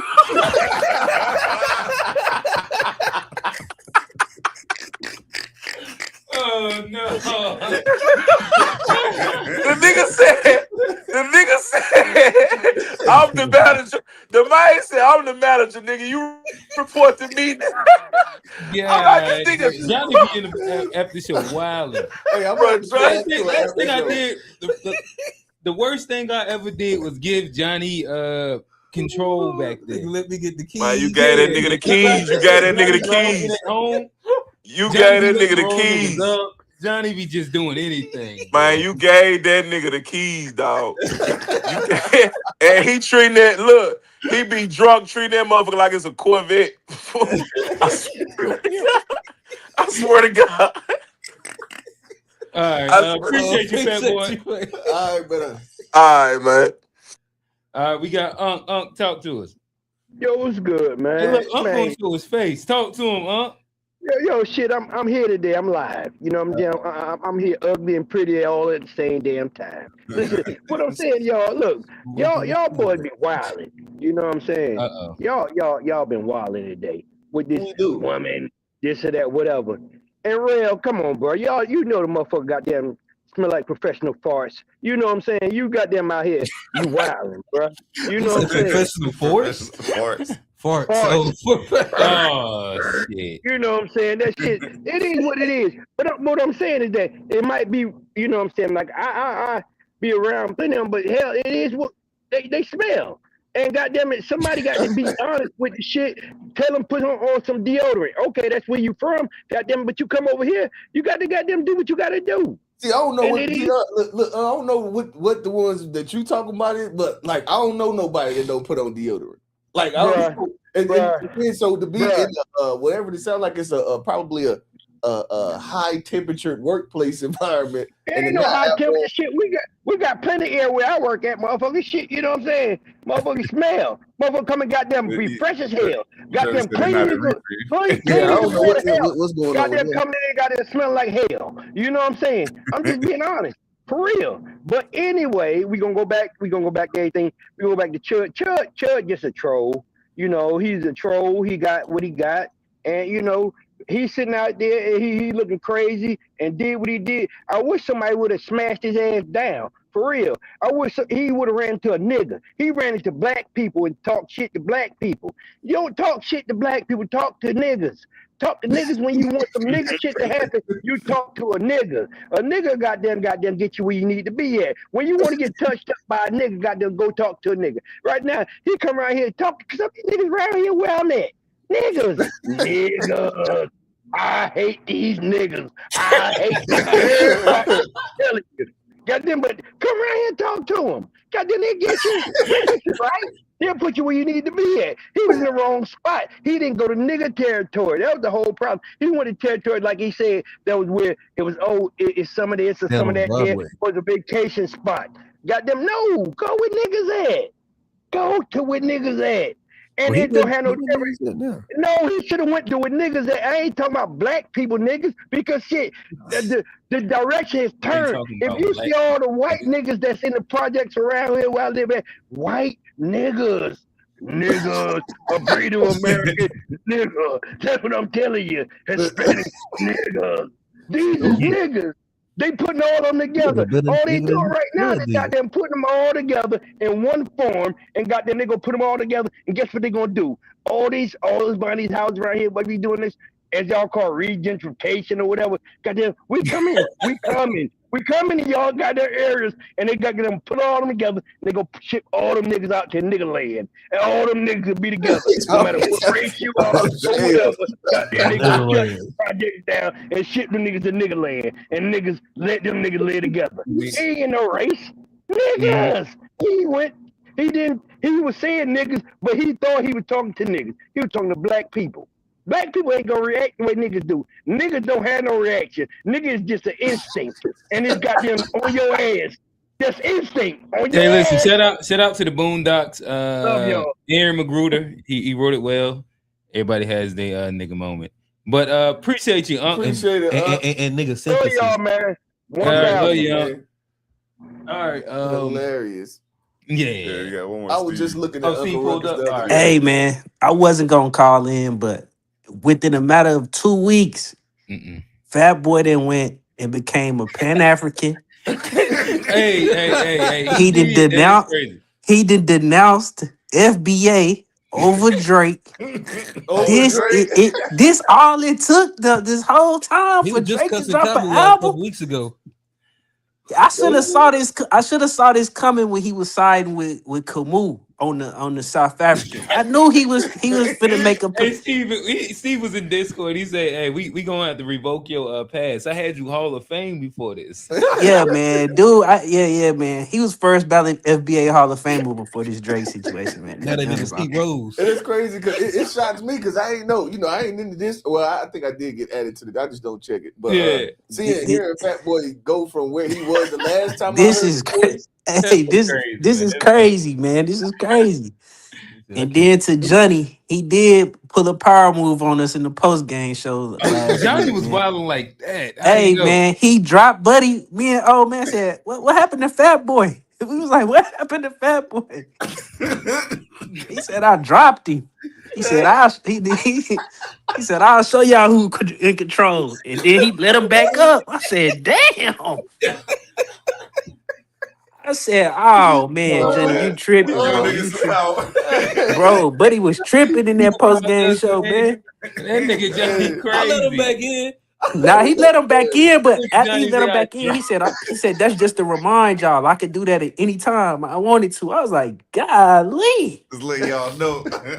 I was like, yeah, this dude Johnny, man. Don't like it. Johnny said, And then I'll be like, bro, Yeah. Johnny, where this intensity be during the show where we kind of need it? You know, you be off doing God knows what during the show. As Right. soon as we hit that post game show, you turn up to 10. Turn up to 10. Every time it's a good question, Johnny stand up, walk away. Oh yeah, that's true. It's like That's every true. time I'm like, God damn, Johnny. That's true. Cause man, we have a certain time. Yeah, I ain't talking about all that. I mean, That's what it is. We go into the weeds back there. He said That he want shit's his funny. face on the joke when you don't talk about that shit. Hey, listen, my kid, listen, I'm gonna laugh myself off the camera and then let them niggas get it. I do it every time, boy. Niggas wilding, ha. I do that every time, boy. And then I mean the show was good today. Y'all hit on some good topics, man. You know, where we gotta think a little more deeply about some of this stuff. Long as I don't see none of y'all crying on this channel, on here going live, y'all good in my book. I think we do like if people supposed to be your friends, Mhm. I do think there should be a level of emotion in people claiming to be your friends that you should be able to show with them. You know, I think sometimes people confuse like people going on the internet looking for a reaction and they throw any type of emotion we show with other, people into that same mix. It's like, bro, them not your real friends if you can't cry a little bit or something. But your friends should be like, okay, man, you didn't got it. You didn't got to this point. You didn't had it out. Tighten up. Now let's like what we got to do to move beyond it. Like that's like a real friendship. Mhm. But y'all had a good topic, and then the Chud the Builder stuff, man, he cooked. Kind of that's kind of the reality of it, because they just gonna say play the tape. They just gonna say play the tape. Oh yeah, he was live streaming when the shit happened. I mean, he And they said go- he was gonna kill somebody. He said the series finale is dead. But he didn't think that the result was gonna be what it was. And when And they then- told him $2 Dude. million bond, Dude. they done made a meme out of that already. My Hey, nigga say, but you gotta think about it. He wanted to try to kill a black person. He didn't kill a black person. You got an extra hole in your ass, and you in jail, about to be there for the next. and I guess 15 years. the black dude was getting better. But this the thing. This the thing. Black dude, a veteran with PTSD. Too. This the thing. When people like him don't get. Yeah, we got the right to free speech, right? First of all, when we talking about free speech, we typically talking about protection from the state, but that's a different conversation. But yeah, we got the rights to free speech in the public domain. But there is a level of speech when it's aimed at somebody from a legal perspective, it's considered to be harassment or assault. From a legal perspective, there's a level of way you could talk to somebody in which they could consider that to be harassment, which then any type of claim that you got about like self-defense, they're gonna say, well, you provoked them because you was harassing them. Like, that's what people don't get. Like, I get it, everybody want to be free speech warriors, but we really talking about being able to speak against our government. We're not talking about, thank you. if we talking about an individual perspective, there is laws and stuff that prevent you from just coming up and cussing me out. Like, you just can't come cuss me out just because you say we got free speech. That's not how that work. But he's gonna get cooked, man. That's the reality of it. I want him to call them motherfuckers some chimps in jail. Like try to get that shit off. All right, man, y'all be easy. Yes, sir. All right. That's what I want him to try to get that shit off in jail. All right. Tell them boys so they're chimping out. What y'all want to do? We kind Y'all want to do memes or the topic? I do want to get the Johnny topic personally. Let's do it. And if we have time in the back, pause. Or yeah. Let's get to the memes. That's my personal. I'm with it. All right, Johnny. I got an off day tomorrow. Okay, No, that's cool. Do you like Come on, punching up baby. or punching down? Well, I like to know, like, do people punch down? That was not my question. That wasn't how I wrote it. It's not how it was written. I know that. That's called a segue, and I tossed it to you. That wasn't And my you- question. You just wasn't ready for it. Yeah, I fumbled it. Yeah, I dropped that one. But the question was, do people punch down out of fear for the ruling class or for your biggest oppressors? And just kind of based on what we had, I was, I even see with like a. Can I give you a quick pause? Put 1 minute on the clock, Tone. All right. We're about to bring up Fat Boy. Fat Boy has a rebuttal that he wants to get off. And I just want to put 1 minute on the clock, let him get it off, and then we're gonna put you right backstage. So Fat Boy, talk to us. He on mute. Yeah. Yeah. Is he muted? Yeah, I can't. Hey, Fat Boy, you muted right now. We can't hear you.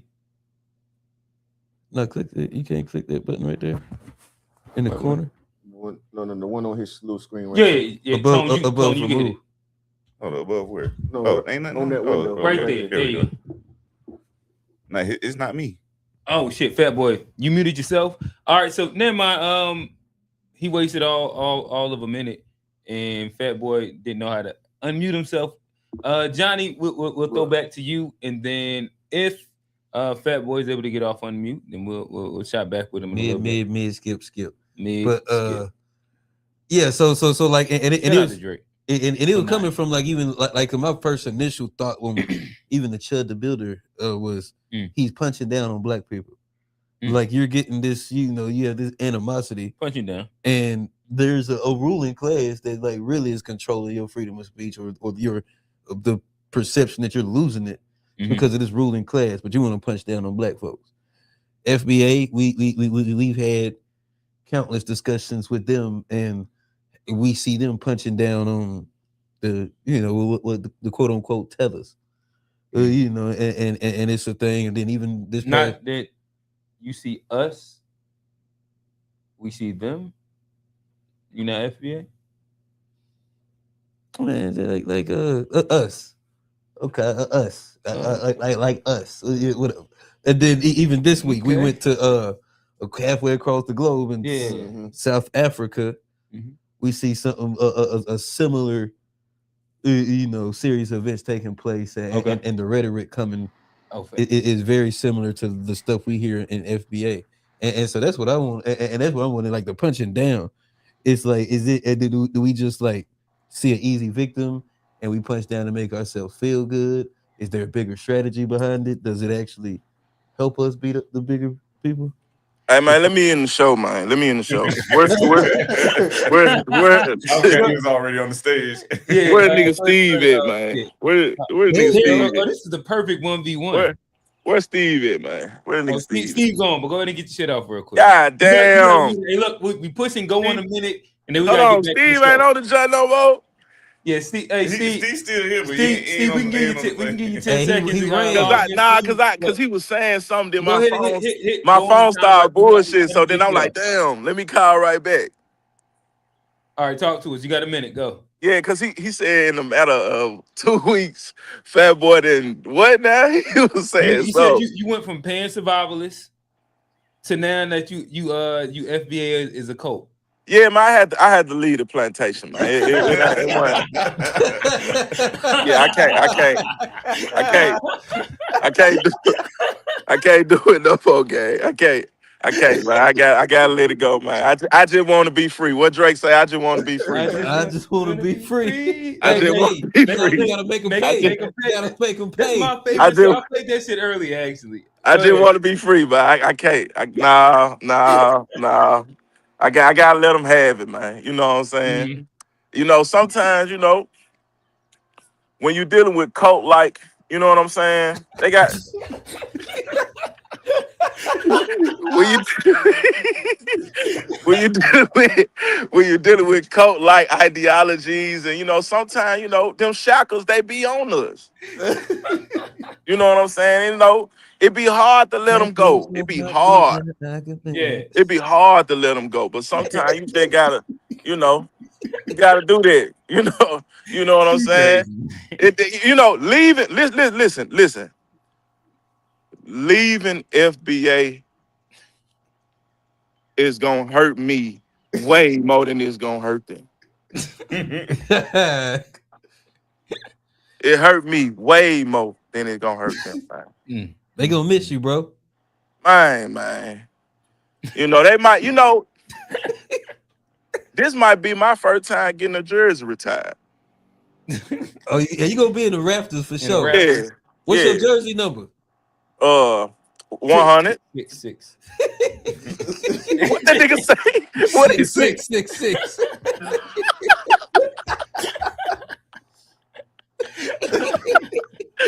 Hey, but y'all see my shirt, man. I got black women on my shirt, so you know what I'm saying.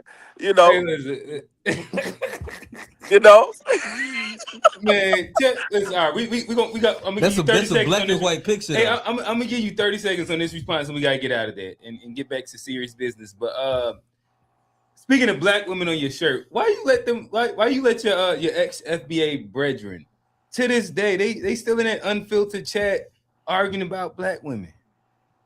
See, it's like day to day. I popped in there early. He was trying to bait me. I'm just only liking. I wouldn't even. I'm gonna be honest with you. I just been in the other joint. Yeah, you know what I'm saying. I don't even know what they. You know what I'm saying. it's the same thing. They still. It's the same thing. Sometimes Trey gonna post 3 memes, and eventually TBI gonna respond. Them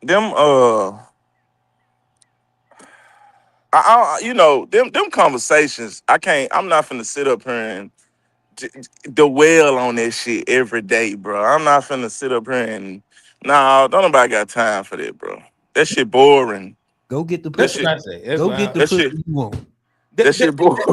That's the answer. Just go get the pussy you want. Yeah, that's my only makes you thing. actually I ain't finna do that, bro. Yeah, I ain't you finna can do actually that. get consensually. Yeah, this Go get man. See, he fucked up.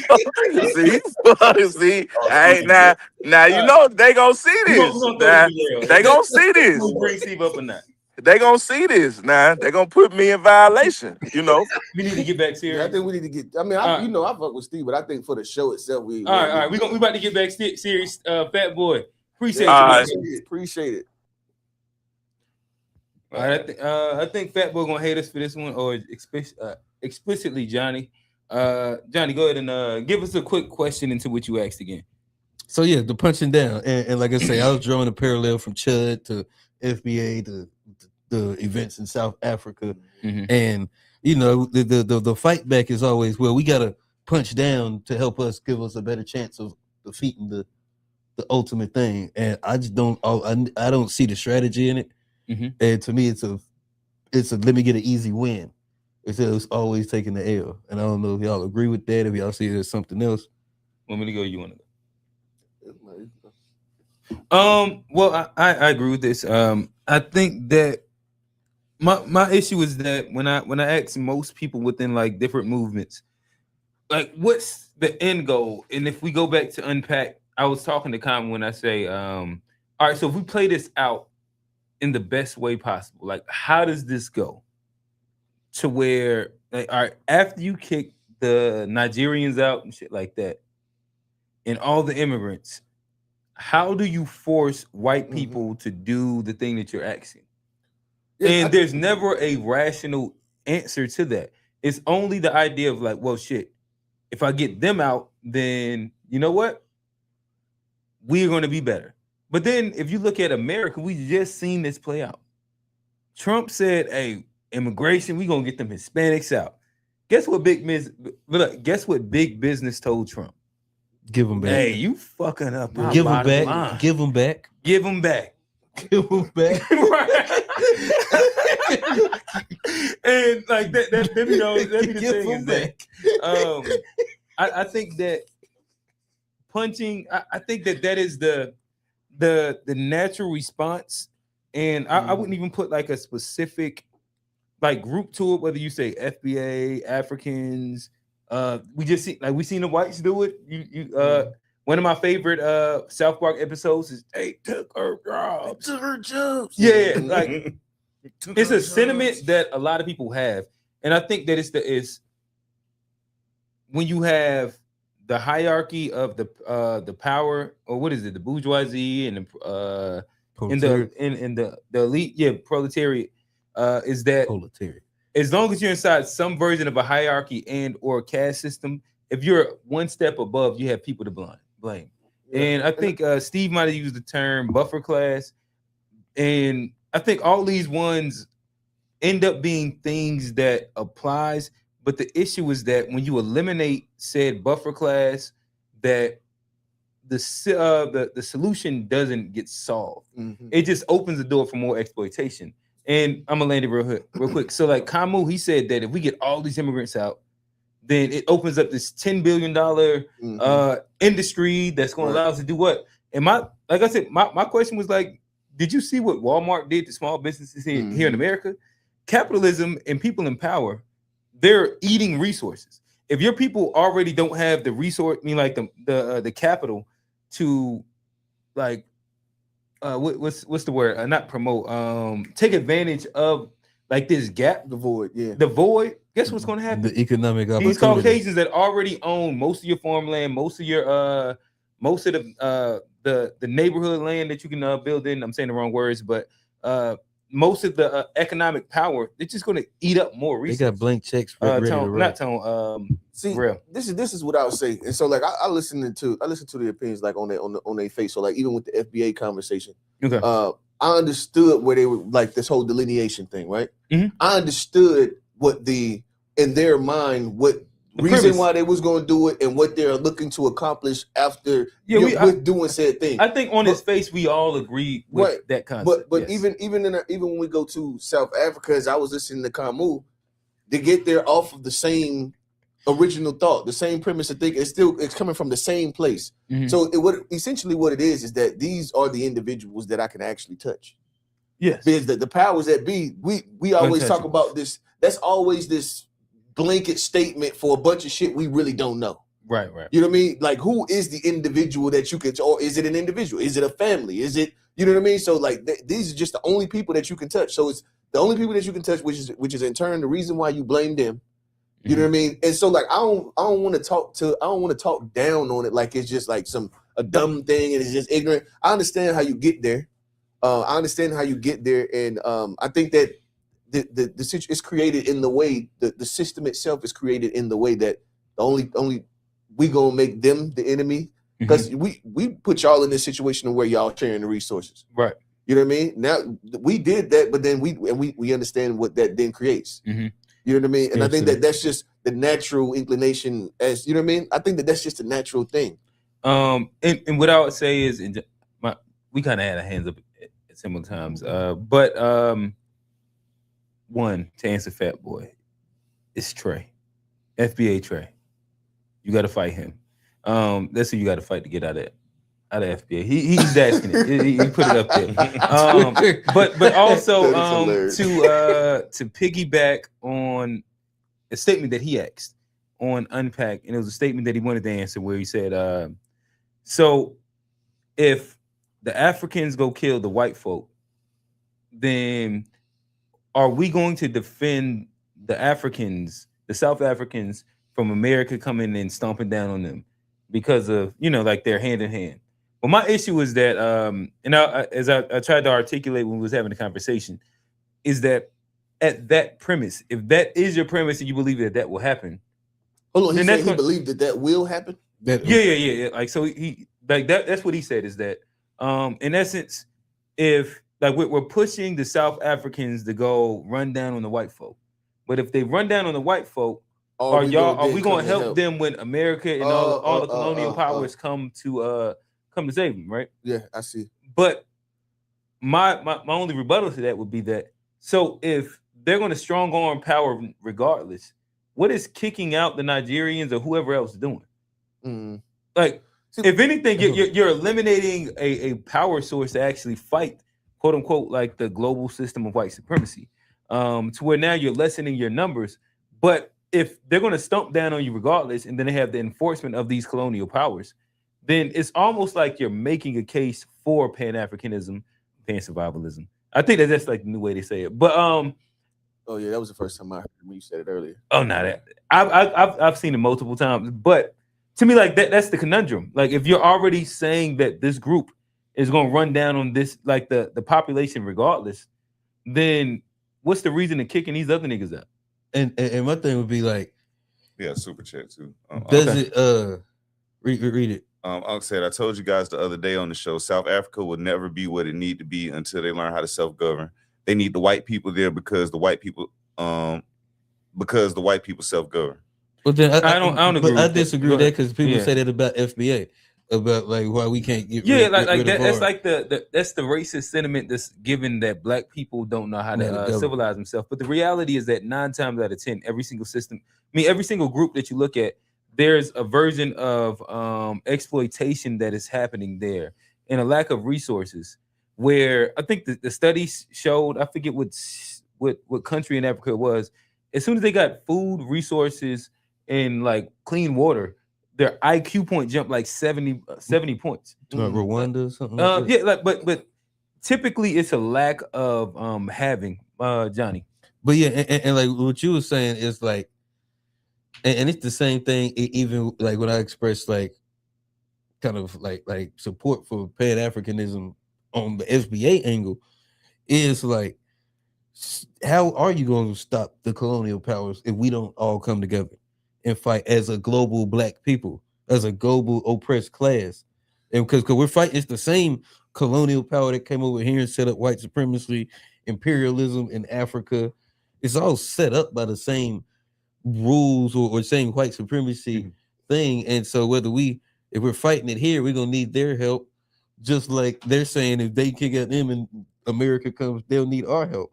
And so, if you're only punching down on the lower class and we can't punch up, and you're saying that if we kick out the white, who's gonna self-govern? It's an obvious thing that we do then need each other to fight this thing and to be powerful enough, because we're only able to beat down the person below us.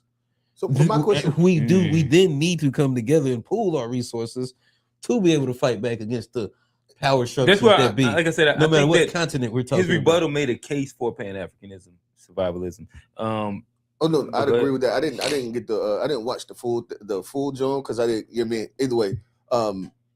But to me, and then I was like, because keying into like what he was saying, he was talking about the corrupt police chief, right? That they're about to get out of there because of the, you know what I mean, and now they have this commission that would then, pretty much check behind the police officials to make sure that they're not selling them out and all of that.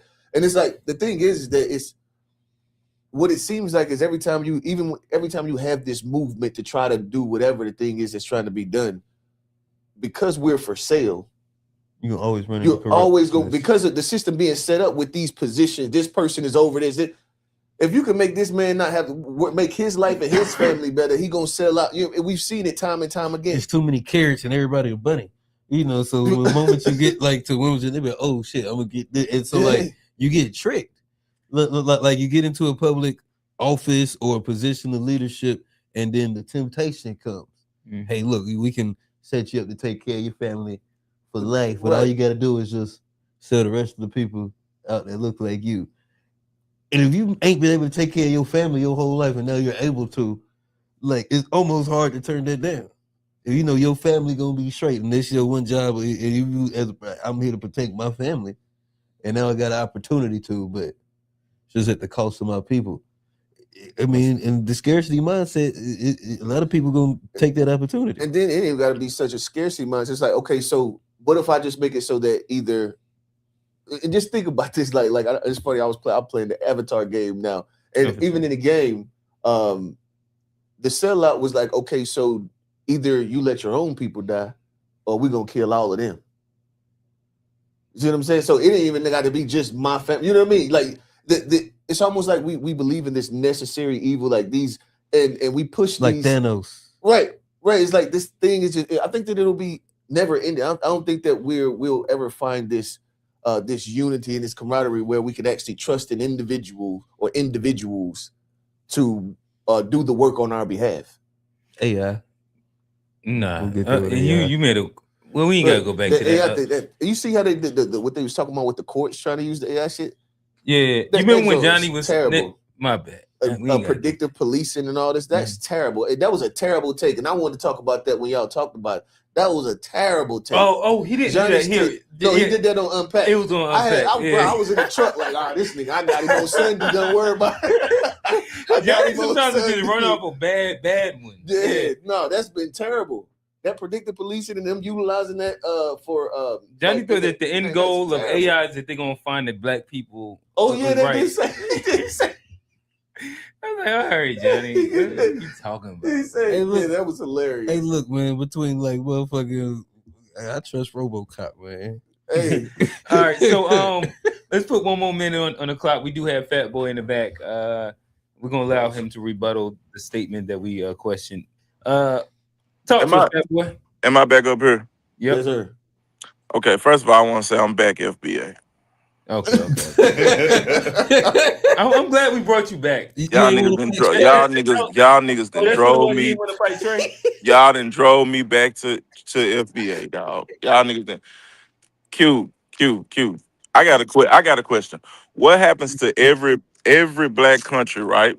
Every black country or island that call themselves trying to push all the white folks out? What happens to them?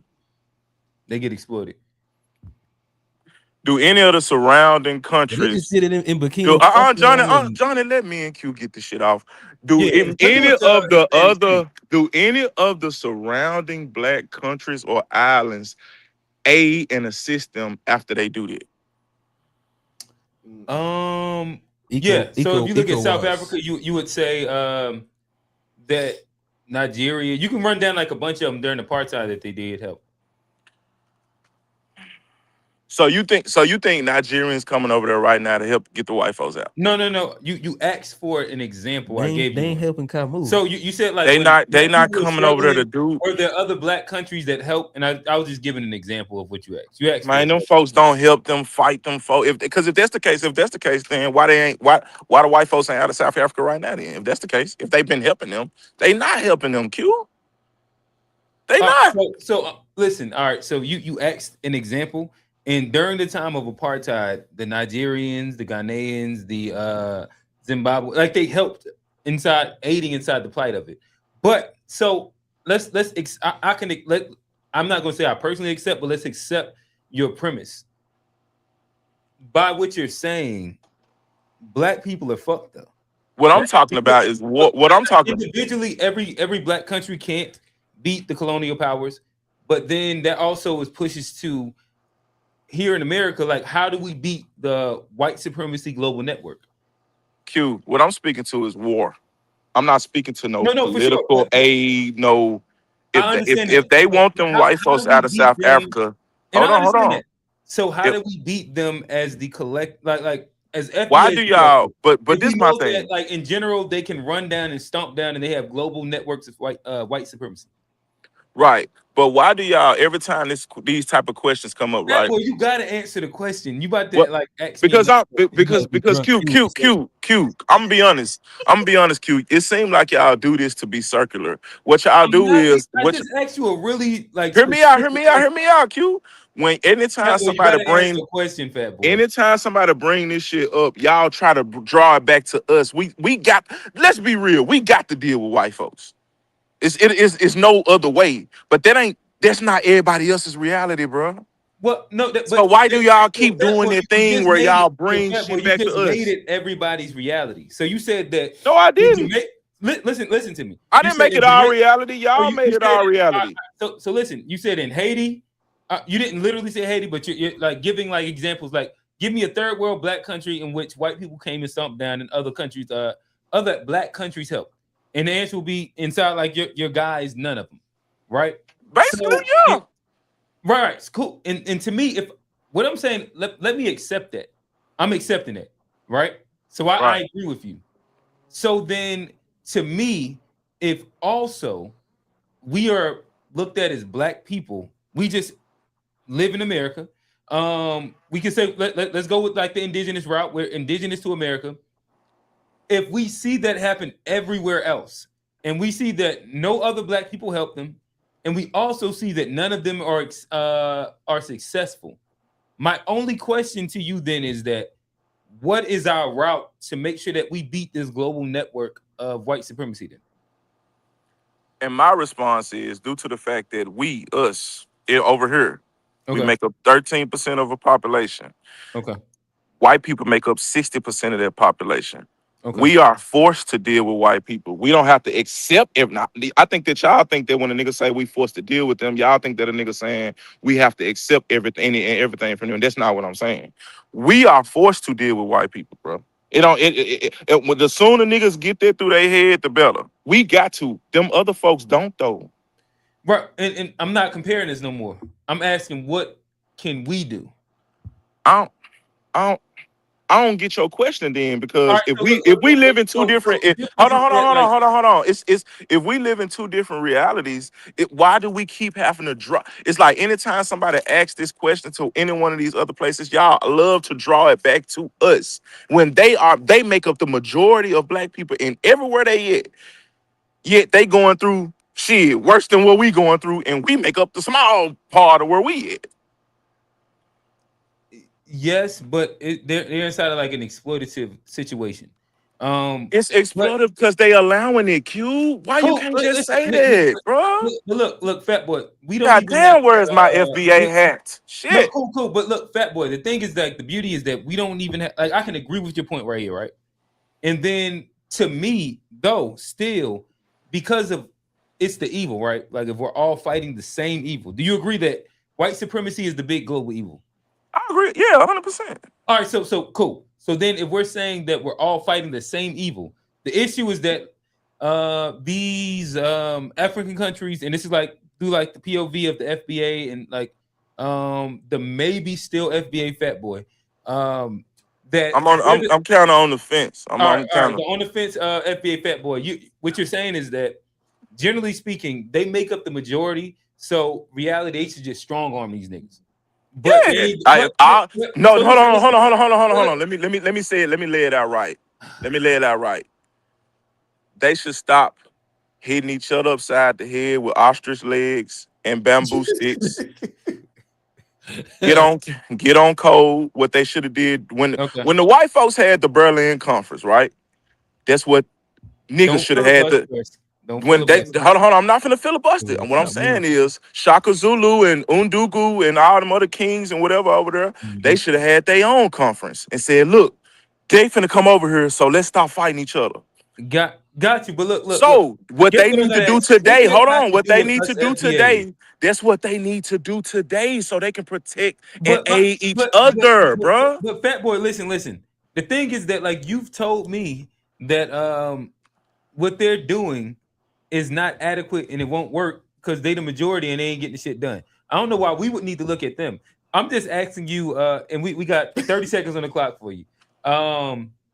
What should be the plan for black people to defeat that big evil that you said that we all are fighting? Well, first of all, like I said, stop fighting each other. Control your own resources instead of renting out mining materials. Bam. We're talking about black people, FBAs right now. I love keep on trying to bring shit back to us. You love trying to you Umar $5 ass niggas. You love trying to circle some shit back to us. You gotta be on the fence. You paying survivalists. I asked you the question about black people and you brought it to the Africans. No, I'm addressing because y'all said something about. I just tried to say that what they doing ain't working. What should black people do to beat the evil? You brought it back to Africans. I don't care nothing about Africans. No, I came up here to address what you said because you said what you had said about one of y'all. I don't know if it was you or one of y'all was like something about we be punching down on them or something, and then y'all started talking about the South African thing. That's what. So then I had to go in my closet. I had to go in my closet and get my FBA hat and put it back on. Yeah, Okay. You know what I'm yeah, saying? dust Because it off. Had to dust it out.